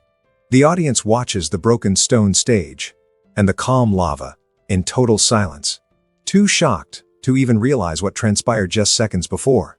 The large hovering screen above the huge stadium shows Superman just leisurely standing there. As the audience looks at him for answers, he turns towards Atlanta, who was looking at him proudly. Shall we get on with the marriage now? Superman POV. Orvax's body along with his armor was dissolved by the surrounding lava in seconds. It gave me flashbacks of Lex. Shaking those images away, I proceed to the royal box with people cheering behind me. I ignore the two kings and go straight to Atlanta, who kisses me passionately. But we are interrupted by Reverend Mother Siti, who informs me that I should get ready for the consequent ceremonies. I excuse the attendees and follow her. I hear Volko requesting for people to proceed to the ceremonial hall, where the marriage will be held. I look back at the old lady I am following, Mother Seti, the current leader of the widowhood, wearing her weird purple nun outfit. The widowhood is the organization for grooming the king's bride to be in her future role as queen. If they consider the bride to be unfit, they can even cancel the marriage until they are satisfied. Its members consisted entirely of widows, whose husbands died in the war. Mother Seti is the oldest and wisest among them. Though their responsibilities look limited, over the years their power inside the palace has increased substantially. They are also the most loyal out of everyone towards me, as though they believe in the old Atlantean customs. Their belief over the sea god Poseidon trumps that. I was taken to a chamber where there were the widows ready with my clothes. I did tell them my request yesterday, and I was happy that they completed it perfectly. I got ready in my new suit and went with them towards the hall. There was a big white scallop shell with golden edges in the middle of a raised platform. This looked more like an open amphitheater with how the seats were arranged. I got to know that only the highborn were allowed a seat, and all the normal public were outside the hall, watching the proceedings via the large screens. Atlanta and I came out of opposite sides of the hall and proceeded to the platform. I was wearing the golden green Aquaman suit, but I had asked the widowhood to make a special white cape for me with a golden S on it. Atlanta whispered to me that this new look suited me way better. I just smiled at her, as I was already lost in my own thoughts from the moment I saw her walking towards me. She did not change her looks nor her clothes. I just saw her an hour ago. But I felt that at this moment, she was the most beautiful. I hadn't stopped to ponder or spared much thought to marriage, but right now time seemed to stop for me, taking through me back to all those lonely nights where I slept alone, where I felt alone, dreaming about my future bride. We both stood under the shell with Reverend Setier, asking us to repeat after her. Atlanta looked at me and I looked at her. It felt like we were the only two people present. When I held her soft white hands in mine, I knew that all this was real, that I wasn't just dreaming this on my bed, that I won't be alone anymore. And from now on, this beautiful blonde would be my life partner, my wife. As Mother Seti pronounced us husband and wife, Atlanta threw herself at me, hanging by my neck, kissing me deeply. I held her waist and closed my eyes, tuning everything out, and just enjoyed this moment and this kiss. After which we were taken to the throne room for my coronation. I and Atlanta swam the whole way hand in hand from the hall to the royal palace, with guards surrounding us and people cheering and following us. Inside the hall, there were even lesser seats, with only the top brass and the guests from the other countries present. There was a tall white stone throne at the end of the hall. As we reached the throne, I slammed my trident on the ground. The trident flashed golden, and the throne split and reformed into two. There were gasps of surprise from around the hall, but I ignored them all and proceeded to sit on my throne, with Atlanta sitting happily beside me on a similar throne. Volko came with a tray in hand, with 2 crowns on it. Mother Seti signaled a widow, who picked the smaller crown and came by Atlanta's side respectfully. Mother Seti herself took the bigger crown and came to my side, with the sea god Poseidon as a witness. I crowned Superman and Atlanta as the king, Ando, Queen of Atlantis. She puts the crown on my head. All hail the king and queen. As people were shouting, I felt a tremor in the trident. I look up, outside the palace, outside Atlantis, outside the seas, far in Canada, in a small remote fisherman village. On the top of a lighthouse by its railings, an old white-haired man was standing and staring straight at me. I could see in his ocean blue eyes that he could see me perfectly. Feeling the connection, I speak to him. So you are still alive. The sea god Poseidon. He smiles at me. I am just an old man now, who passes his time fishing. I could hear the tiredness in his voice. He takes back his vision and goes back inside. Use it responsibly, young child. I take back my vision and grip my trident tightly, and then release it with a sigh, ignoring the old man for now. I look at the still excited audience and lift my trident, making them peaceful. I take Atlanta's hand, and we both stand up. With the golden crowns and golden tridents in our hand, we both had an air of royalty, making all the people look in awe. I promised you that as the king of Atlantis, I will bring you prosperity. As my first step, I will find and reunite the lost kingdoms, and with our new allies we will restore the broken Atlantis once again. Italy, Sicily. Inside a manor, a 14-year-old black-haired girl was sitting on her bed, drawing something in her sketchbook. Suddenly, the door to her room is opened, and a man with similar features as her comes in. What are you drawing there, cousin? Startled, the girl managed to hide the sketchbook behind her back before he could see what was on that page. Nothing.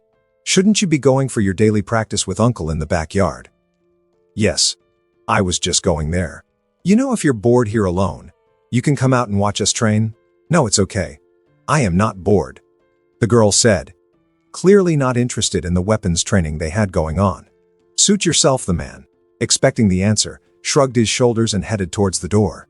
The girl, feeling relieved, brings out her sketchbook to her front. Looking at the page, she remembers that night again, and hugs the sketchbook close to her chest. Seeing his cousin about to leave, she yells, "Wait, I am coming." She then closes her sketchbook and keeps it underneath her pillow carefully, like it was her treasure. Both of them then proceed to go downstairs in the large manor. So, I was thinking maybe, instead of just watching, you and Uncle could teach me. Too well. Sure, if you want. You can start from today, as we were just going to practice crossbow in the barn. As soon as both of them leave, a person comes inside her bedroom from the balcony. He picks the sketchbook from under the pillow and opens it. He smiles, seeing a handsome face drawn inside it, and flips the pages to see more of his own drawings and an S symbol drawn on many pages. He also sees many darker drawings, most probably her nightmares. Closing the sketchbook with a sigh, he puts it back where he found it and flies away while thinking about that night. Some months ago, in Gotham. Tonight, a mafia family from Gotham was going to disappear. But I wasn't here to prevent that. I was here to take an item and make sure a certain someone is not harmed. As I look down, there are black-clothed men infiltrating the villa and taking down the lookouts and the guards swiftly and quietly. I then watched a black-clothed man who seemed to be their leader barge inside the villa, where a family of 3 was having their dinner. The man proceeded to shoot both the husband and the wife, not giving them time to make any noise, killing them on the spot. The 14-year-old girl was too shocked to even scream, seeing her parents, who were now lying on the dinner table in a pool of their own blood. The man proceeded to search the husband's pockets. He took out what looked like a big spherical diamond and pocketed it. Seeing the man search her father's dead body, the girl screams aloud. In horror, the man points his gun at the girl to make her shut up. Seeing that as my cue, I swooped down inside the villa from the open door and knocked the guy out, while also taking the diamond from his pocket. The girl, seeing the black-clothed man fall on the floor, shuts her mouth and looks at the new arrival. I ignore her for now and zoom outside, knocking the other guys out, and come back in front of the girl. I hug her by the waist and take her to her room upstairs. Before she could realize what happened, I release her. "You'll be safe here. Lock the door and don't come out for now," as I was about to go away. She grabs my hand. "Wait. Who are you? Who was that guy? He killed both Mom and Dad." Remembering what happened, she starts to cry. Seeing her like this, I bring her in for a hug and rub her back, comforting her. "I am sorry about your parents." She started to struggle a bit, trying to get away from my hug. "Release me. I want to see them. They might still be alive." But I continue to hug her and speak patiently in her ears. "Look, it will be hard for you from today on, but you will have to stay strong, all right? You will have to be a strong girl." Hearing my words, she starts crying even louder on my chest. Knowing that people will come soon, I pull her away from my chest. "I have to go now. It may still be dangerous outside, so stay right here." "Okay, no, don't go, don't leave me alone." I am scared. She hugs me by my waist tightly, not letting me go. I make her look at me and wipe the tears falling from her blue eyes. I then take her hand and put it on my chest. "You may think you are afraid right now, that your whole world is dark and scary. But give it time. You will find your courage. You will find your strength." While holding her hand, I trace the red S symbol on my suit. "You will find your hope," as she was looking absent-mindedly through her wet eyes at the S symbol. I disappeared from her front, flying out of the window, closing it behind. That girl was Helena Bertinelli, the future huntress. And that diamond held the account numbers and passwords of the offshore accounts of the powerful Bertinelli crime family. This diamond was supposed to disappear tonight mysteriously and resurface years later, which would be taken from the Black Masks organization by the newly formed group Birds of Prey, which will then operate on its funds. But I think this money will be better utilized in my hands. If the group Birds of Prey need funding later in the future, then I will personally satisfy each of them. Bertinellis were a part of the 5 main Sicilian mafia families of Gotham. Franco Bertinelli, the head of the Bertinelli family, cemented his position as the leader of the 5 families when he married Maria, who was from the Panessa family. The Panessa family did not have a seat at the main 5 families. but were still very powerful, and Maria's brother Tommy Panessa was its head. Franco was a very violent man and would regularly beat his wife Maria, though he was careful to never hit her face. Maria, fed up with her marriage, started an affair with Santo Casamento, the leader of the rival family Casamento, which had a seat at the Five Families. Maria got pregnant and gave birth to his child Helena. Franco, knowing that the child was not his, got more violent and started abusing and beating both his wife and daughter. This went on until Stefano Mandragora, an ambitious man who wanted to take Franco's position at the head of the Five Families as his, learned about this scandal. He met up with Santo Casamento and ordered him to eliminate the Bertinelli family. Santo agreed, but he was still in love with Maria and did not want to anger her brother Tommy Panessa. So he told the assassin to spare the sister. Now the hitman did not understand what he meant and spared the daughter, Helena, instead. Though I knew that they wouldn't kill Helena, I still knocked him and others out. Helena was found by her uncle Tommy and was taken back to Sicily, where their family was still strong. In comics, Helena would train in marksmanship under her uncle and would eventually know the truth about her family's darker side. Not wanting to be in this mafia business, she would come back to Gotham, where she would see how Batman struck fear in the hearts of Gotham's crime families. She too would design her own suit and would start hunting down the mafia in pursuit of vengeance as Huntress. Batman would consider her an ally, though he wouldn't approve of her killings. She would eventually track down her real father Santo, who proceeded to tell her how much he hated Helena, as she reminded him of Maria, who should have been the one alive. Though she wouldn't kill her own father, she would tell her uncle the truth, who would kill Santo in her stead. Huntress would go on to single-handedly kill and disband the whole mafia from Gotham. But now, by my interference, maybe the future would be different. As I was thinking about this, I came to a large estate in Oakstone Alley, Nottinghamshire, where a 16-year-old auburn-haired girl was crying silently while hiding behind one of the trees inside the large forest behind the manor. I came down in front of her, but she continued to cry while crouching down. "Why are you crying?" Thinking that it was one of the servants, she answered while still covering her face. "Father burned my books in front of me while telling me to be more outgoing. He thinks that I am delusional, that all the stories are false, and there are no people like Amazons." She tries to stop crying, but fails. "He told me that I have become more introverted, and I am escaping from Mom's death by thinking of all these fairy tales. But I know that it's not just a fairy tale. That they exist. The Amazons exist. I am sure of it." I pat her head, making her look up. "They are real. You will find them someday, and prove your idiot father wrong." Seeing that it was not a servant, but a strange man in strange clothes, she was stunned and stopped crying. I wipe her tears and pat her head again. "Don't cry." "All right." Suddenly, I get a mental message that I have an incoming call from Lena.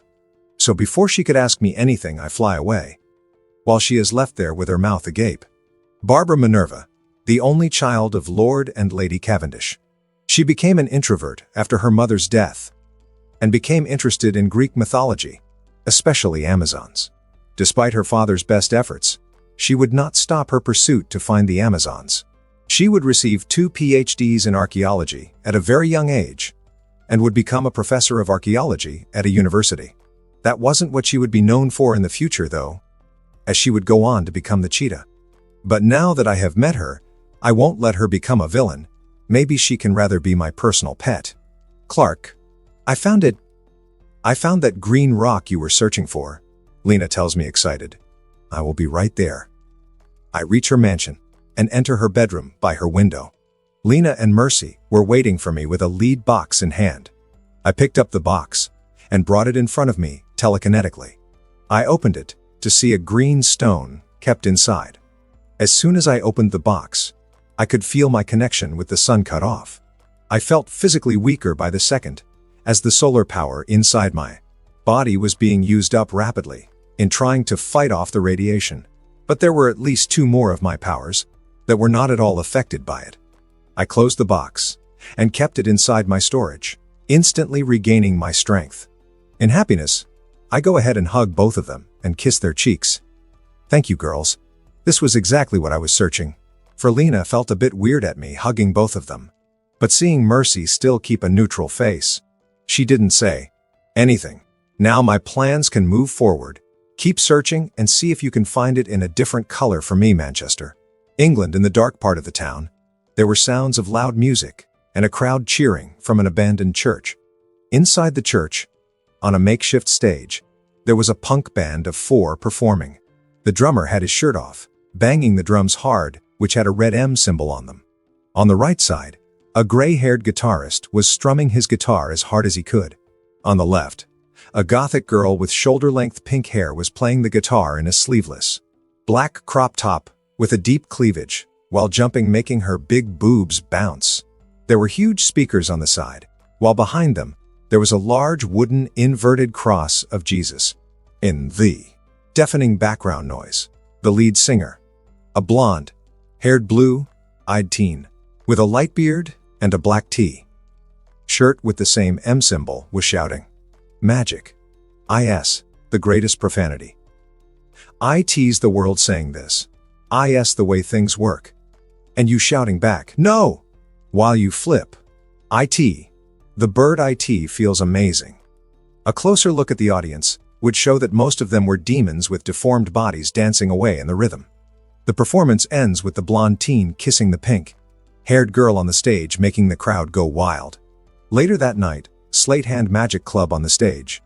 A magician is trying to do a card trick and failing miserably, while in the audience, the same blonde teen wearing a blue trench coat on his black T-shirt with his gray-haired guitarist friend is seen drinking and booing. The pink-haired girl from before comes up to the table and grabs the teen. "John, hey Veronica, there you are. Love, I need to talk to you." Veronica drags John away while he keeps telling her how he and Gary are going to go on stage and show them real magic, just a minor demon summoning spell. When outside, Veronica grabs John tightly. "John, please listen. I tried to call home, but they didn't. John, they didn't remember me." John pulls a cigarette out and lights it. "I think we are going in too deep, John. This making magic part of the music act. We're not even performing for people anymore. It's like we're falling out of the cracks of the world. Too deep. We have just scratched the surface, Veronica. This band, Mucous Membrane, we all together have just started our journey to explore real magic. I can't do it anymore, John. I am scared. Never took you as the boring type, Veronica. If you are not in, then just get out," John says, pushing her away and getting back inside the club. Veronica looks at John going away and heads out to the street. The Wren Library, Secret Wing, Cambridge. Inside an office, a shoulder-length brown-haired black lady was typing something on her computer. She was wearing a white classy dress with numerous necklaces and bracelets on. The whole room was filled with books and occult stuff. Hearing the knock on her door, she gets up to open it. "Veronica? I was thinking who would come inside this secret part of the library this late at night. What happened to you? I can see through your body. You look like you are barely a part of this world anymore, Georgiana. I want your help. I don't know what's happening to me. Please help me. For old time's sake," Veronica pleads, while trying to get close to her. "No, I won't help you this time, Veronica. You are with John now. What we had in the past is over. I am done letting you treat me as a backup plan." Georgiana slams the door angrily and gets back to her work. Veronica looks at the closed door and looks down at her hands, which are starting to get transparent. She then proceeds to search the secret library in hopes of finding a magic spell which could help her. She finds a red book named Soul Displacement. After some nights, inside a dirty apartment that had food packets, beer bottles, and guitars lying around, John was talking with his friend Gary about the next gig when he hears someone shout his name. Looking out of the window, he sees a pink-haired specter-like form standing underneath a lamp in the middle of the night. He goes downstairs to greet the now almost see-through Veronica. "What's all this then? I thought you'd left me and left the magical life." "John, please. I am not in any kind of life. I tried going back to Mum, and she looked right through me. I can't touch anything. Am I dead? John takes a drag of his cigarette. No, you are not dead yet. It's just the price of magic. Then how do I get back to normal? That's all I want. Veronica looks at John in hope. Come back to me. Forget Georgie. Forget who you were. I don't know how to turn you back to normal. But I can show you how to really live. That's how I fell through the cracks in the first place. Following you.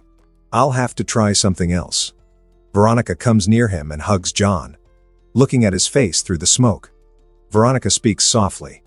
Just please dance with me. Pretend that we're on stage. When things were good. Before you did me so wrong. John looks down at her and tries to hold her, but his hands go through her body. Veronica, with tears in her eyes, touches John's face with her almost transparent hands. After some time, Veronica walks away without looking back. John looks at her transparent body fading away in the night sadly. Suddenly, he hears a voice from his back.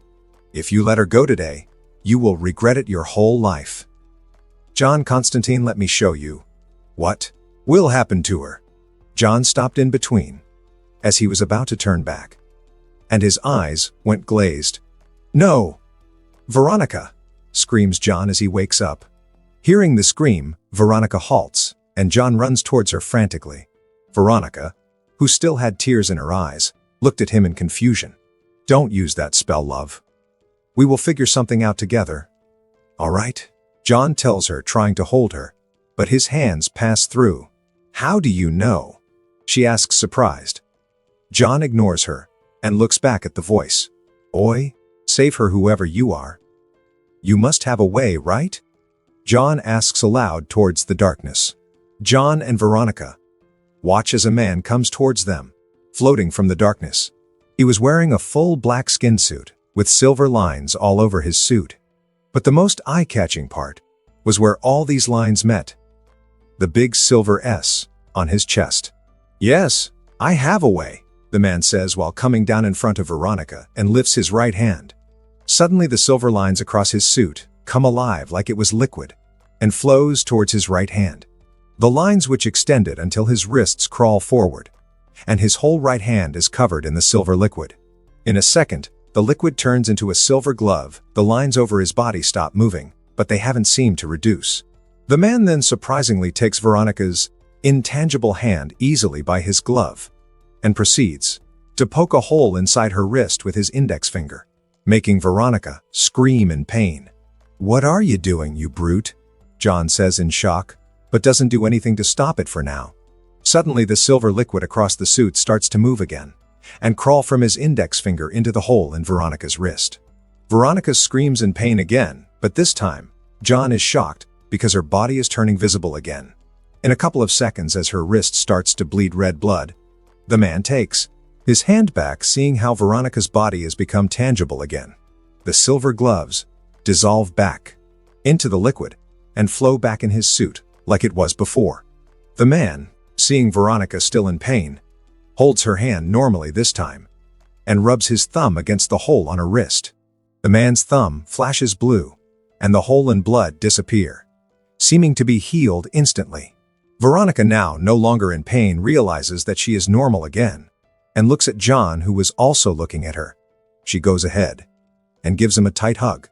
Seeing the happy and tearful reunion, I was about to disappear, but suddenly Veronica looks up at me and hugs me, saying, "Thank you. Thanks a lot, mate. If you weren't here, I don't want to think what would have happened. But how did you do it?" John comes forward and pats on my back. There were multiple ways to undo the state she was in. I used the easiest and most direct way. Basically, I sucked all the magic from inside her, which was the cause of her change. I reply, feeling strange at Veronica's still continuing hug and John's hand, which he did not remove after the pat. Veronica looks up at me while pressing her boobs at my chest. "Will you teach us? We want to do magic like you." Before John could say something, and this turned into some kind of weird threesome, I backed away from both of them, hovering in the air again. "No, but I suggest you learn more about magic before you try something again." Jean, especially you. I know you won't stop being reckless. But that vision I showed you definitely would have happened if I didn't interfere. Next time I won't be around to fix it as I was about to fly away. Oi, wait, what's your name? And why do you seem to know so much about me? About us? Suddenly, I feel Zatanna's emotions fluctuate like someone was irritating her. We will meet soon. Constantine. And be careful. While doing magic, both of you. The trident of Neptune appears in my hand and wraps me around in a golden glow. In a bar. I don't care if you were my dad's old student, and I told you already that I have a boyfriend, so stop bothering me, Zatanna said in irritation. She was sitting on a stool with a drink in her hands, which were covered with fishnet fingerless gloves, while wearing a low-cut white one-piece top, which captured her boobs perfectly, with a long skirt underneath, showing off her white long legs. Zatanna was having a headache today. She was just getting ready for her first show in this famous bar. But a guy calling himself Nick Necro kept pestering her how he was an old student of her father, and now he was the best magician in New York. Well, you will leave your boyfriend once you get to know me. Come on, I can show you what real magic is, Nick said, while sitting beside her and trying to touch her face.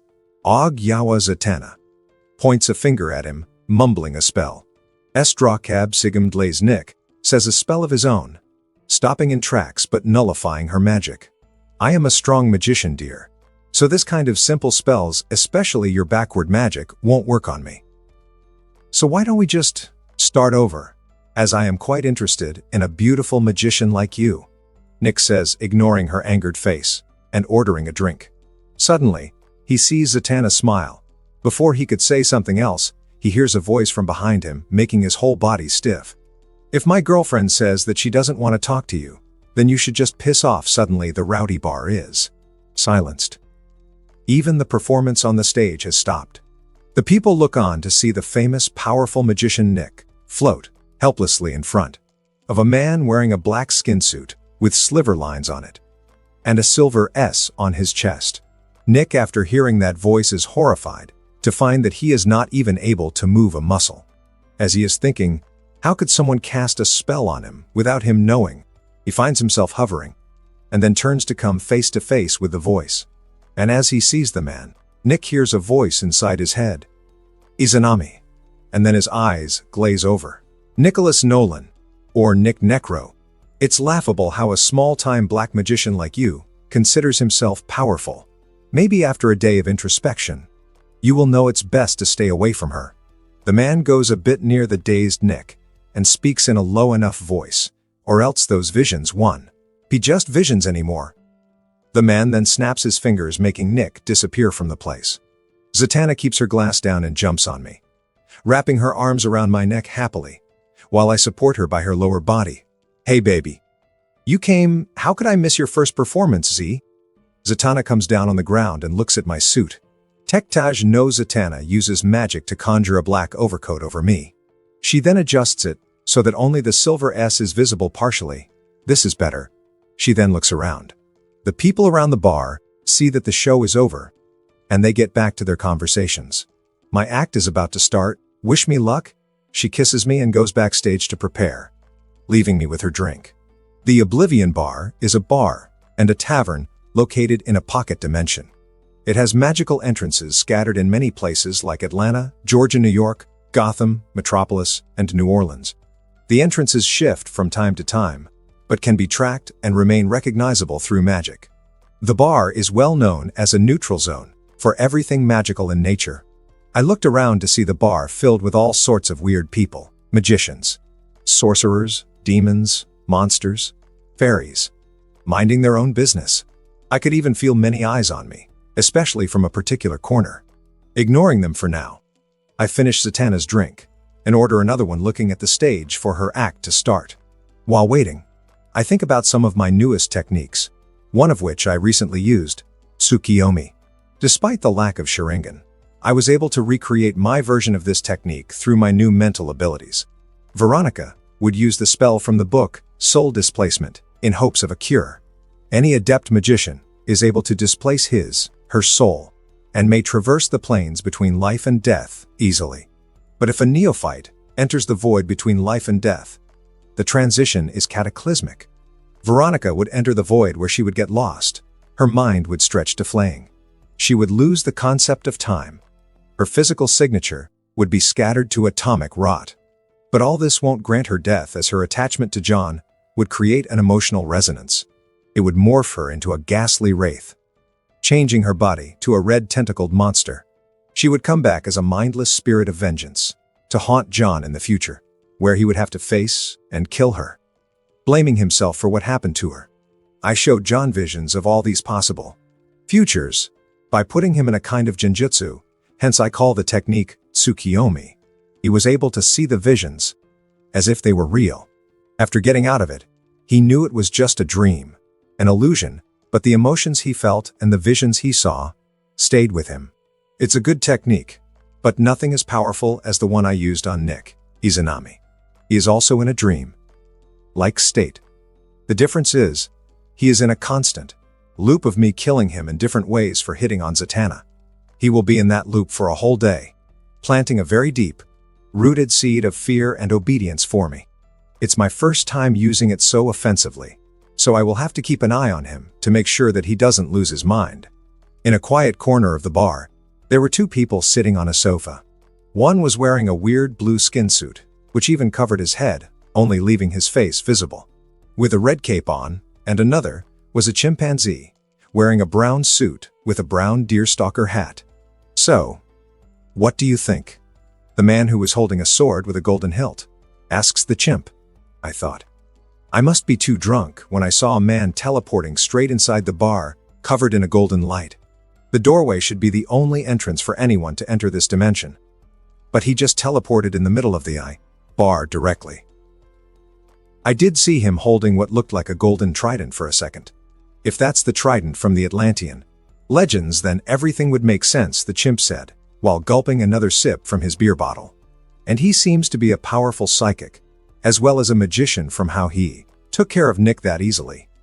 But he seems to be Zatanna's boyfriend, so I don't think there is a need to worry. It's just, I haven't even heard anything about someone like him, the man said while stroking the hilt of his sword. Let's meet him after the performance then, the chimp said, emptying the bottle and taking another from the table. Zatanna's magic act was 40 minutes long, and I didn't even blink once. She looked so dazzling up there on the stage. As the act ended, I stood up and applauded. So did many in the bar. She came straight to me from the backstage. How was it? She asked, hugging me. It was magical, Z.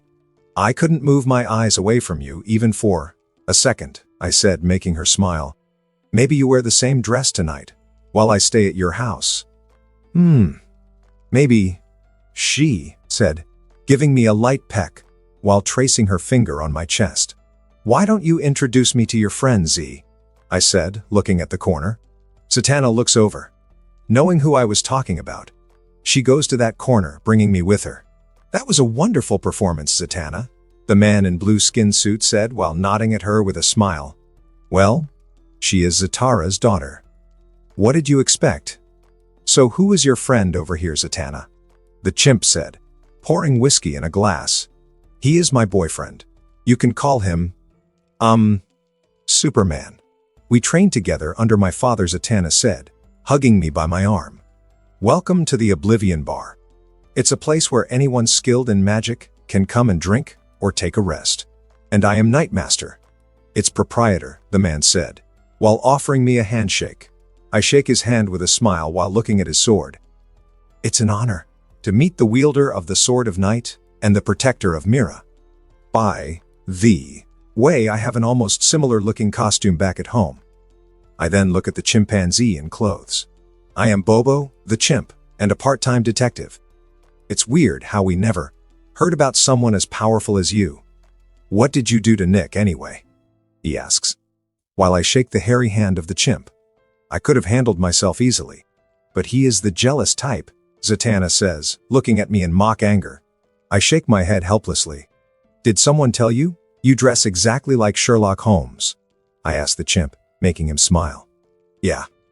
I met him long ago in my starting days, and I am trying to imitate him ever since. I don't even know where he is now. He must be over 100, if he is even alive. Well, you didn't answer my question. I sent Nick to a garbage can in Gotham, where he will stay for a day thinking about his life, I said with a chuckle. I think he deserved it. A girl in green says, while walking here from a nearby table. Just then, another girl comes towards this direction, wearing a black eye mask. I would say, he deserved worse. The green-clothed girl ignores everyone and extends her hand to me. You can call me Enchantress. And I must say that you have a very impressive amount of magic. Reserves. One of the largest I have ever felt. I shake her hand while looking her over. She had straight red hair and green eyes. She was wearing a green skin suit that tightly hugged her body with black over the knee boots. She had a green headscarf attached to her green long cape. Blonde hair suits you better, I tell her while shaking her hand. Hearing my words, Enchantress looks at me stunned with her eyes wide, while Zatanna gives me a weird look. I am Nightshade, says the girl with the black eye mask while extending her hand. She was wearing a black and purple dress with a skirt. She had black hair and blue eyes. I take her hand in mine and bow a little while placing a kiss on the back of her hand. It's a pleasure to meet the princess of the land of Nightshades. Zatanna raises her eyebrow at my antics. Nightshade blushes a little by such a formal greeting, but then takes her hand back in sadness. There is no kingdom now. I am the only one left. You seem to know an awful lot about things. Superman, maybe. You can help them with their troubles, Bobo said, finishing his glass of whiskey. Hearing Bobo, both Nightshade and Enchantress look at me with hope, but then they look away knowing that we have just met, and it would be too soon to ask for any favors. I snap my fingers, teleporting 2 empty sofas in this corner, and sit in one with thee, Zatanna. Let's just have a fun time for now. I gesture both the girls to sit. Let me join the party too, says a man, bringing his stool over. He was wearing a green torn cloak with a hood, and his whole body, including his face, was covered in a suit that looked like numerous tattered clothes stitched together. I am Ragman, but friends call me Rory. As I shake his hand, I feel something trying to connect to my soul. Knowing what it is, I block the connection. The owner of the suit of souls. Your suit senses and absorbs the evil souls. Every rag on it is a soul absorbed, truly. A powerful artifact, as well as a very heavy responsibility. Ragman, hearing my words, nods his head in seriousness. It truly is a heavy responsibility. That's why I am still single, he says, eyeing the girls.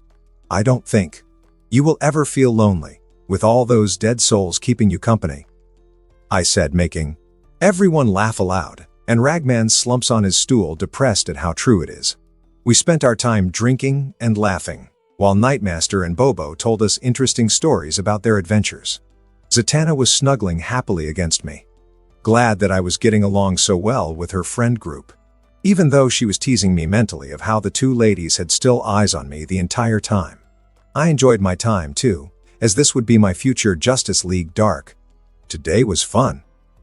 We should do this more often, Zatanna said, while entering inside her mansion.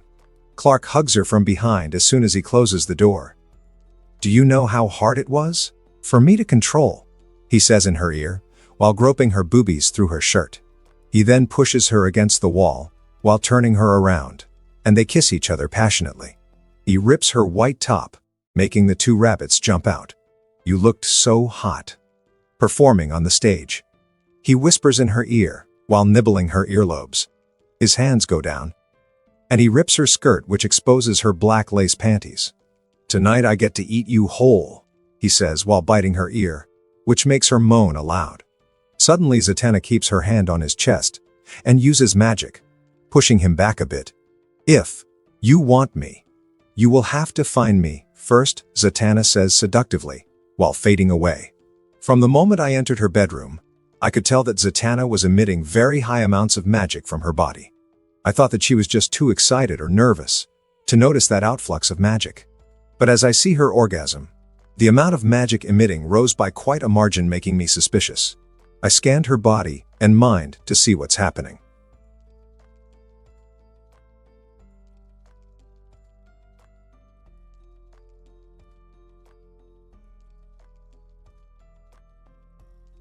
Her body was filled with copious amounts of magical energy, that too moving around chaotically.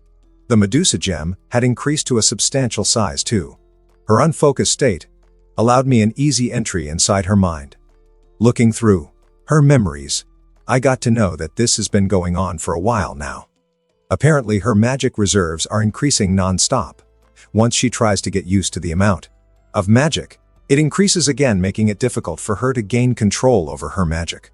She has stopped doing any big spells, as even the smaller and easier ones are sometimes going haywire now, which explains why she didn't use a stronger spell against Nick before.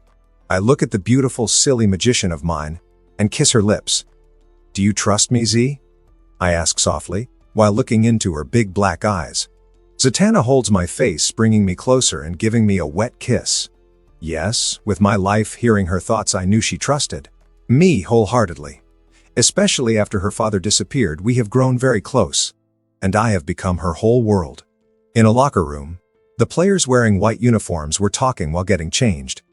A player with no 44 on his back punches his locker shit. This is the 4th time in a row. The Crows beat us at the finals. Every bloody time. This time we were not even close. That Kent is a monster. They were even unbeaten through this season, making it a perfect season for them. I don't think we can ever match. That says no. 57, who was sitting on a bench, depressed. It's fine. Don't you know? It's his last year in Smallville High. Without him, we the Meteors will definitely win next year. Especially now that we have a star player of our own. Right, Vic? Says no, while looking at number 7. Yeah, Vic. Everyone was saying that we have got the best receiver. Says no. 27, while patting no. 7 feet back. A black guy with an impressive height of 6 feet 2 inches, black short army haircut, and brown eyes says, "It's his last year? Oh, no, I wanted to get his autograph." He takes a notebook and pen from his locker and runs out of the room, ignoring the shouts from behind. He sees a guy wearing a red jersey with a yellow 8 at his back, walking out of the stadium with his parents, Clark. Shouts Vic, making all 3 of them look back at him. "You go on ahead. I will join you soon," says Clark to his parents, and goes towards Vic. "Hi, Clark. I am Victor Stone," says Vic, while extending his hand. "Yeah, the new star receiver from Metropolis. Meteors, you played good today. So what can I do for you, Victor?" Clark asks while shaking his hand. "Please, call me Vic. I am a huge fan of yours, Clark. You are the best quarterback I have ever seen. Especially in today's game, even if we were the losing team. I have to say that Crows played splendidly under your lead," Vic says, opening his notebook and handing him a pen. "I heard it's your last year in high school, so I just wanted to get an autograph of yours." "Sure," replies Clark, while taking his pen and notebook. "So which college are you going to? You must have gotten tons of offers. They must be dying for you to join their university." "I am planning to get a football scholarship in the future," says Vic. "No, I am not going to college. And I don't think I will play football anymore," says Clark, while giving him his notebook and pen back. "You are not going to play football? Why? But you are so good at it." "You can definitely play pro in the future," Vic asks, agitated. "Is it your parents? Are they forcing you to give up football?" Vic says, while looking in the direction where his parents went. "No. They are very supporting. I think they are my #1 fans, considering how they have not missed even a single one of my matches until now. It's just that there is so much more to life than just football, you know," Clark says, while looking at Vic meaningfully. "It must be nice to have such supporting parents," Vic murmurs, while looking at the distant backs of Clark's parents. "Well, if you love football, then you should play as much as you can right now. As who knows what the future holds?" Clark pats his shoulder, and looking towards a direction, Clark, a girl in a red cheerleader outfit, shouts. Clark goes towards the girl, who hugs him. "Where were you?" "Chloe and I were looking for you everywhere. By the way, you were amazing out there today, Clark," she says, kissing him on his cheek. "Why wouldn't I be when I have my girlfriend cheering for me?" Clark says, hugging Lana by her waist. See you around, Vic. Clark waves towards Victor and walks away with Lana. Vic opens his notebook. Booyah! He shouts in excitement seeing Clark's autograph. So, are you and Chloe ready? As we would be graduating soon, things would get pretty hectic for both of you once we move to Metropolis, I ask Lana. We have prepared all we can. Chloe's father is being transferred to Metropolis, to the main branch of Luthor Corp. So he was convinced easily by her. But my parents want to have a talk with you. And so they asked me to invite you for dinner. Someday, Lana tells me, not at all worried, knowing how much they trusted me. I am free this weekend. I will bring my parents. Maybe you can invite Chloe and her dad too. This way, I can reassure all of them, you still haven't told me who your backer is, or where you are gonna get all the money from. Lana asks me, you will know soon. Leave that for later. Stop making her face me. We did a perfect season this time. You remember our bet, don't you? I say, making Lana look down from my gaze. I lean closer to her. I will expect my reward from both of you. Why don't you go to Chloe's home for a sleepover tonight, as her dad will have to stay at the plant for the whole night, leaving the whole house for us. I whisper in her ears, making her shy. I back off. I have to go. Mom and Dad are waiting. And bring an extra cheerleader costume for Chloe, I say, as I check her red costume out, especially her short skirt. Okay, she says quietly, her face going full red at my naked stare. I kissed her, as she looked way cute right now.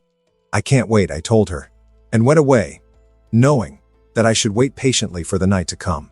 I think of my plans as I go towards the parking lot. I will have to finish my preparation too, as I will be 18 soon. Then I can let loose a little and won't have to hide from the public eye. I will just have to wait for graduation so that I can move to Metropolis, the city where everything would start. And that concludes this episode. If you enjoyed it, I'd seriously love it if you guys could leave a like on the video, as it genuinely helps out so much and it keeps me going. Plus, it takes only 1 second. That said, have a wonderful day. See you in the next one.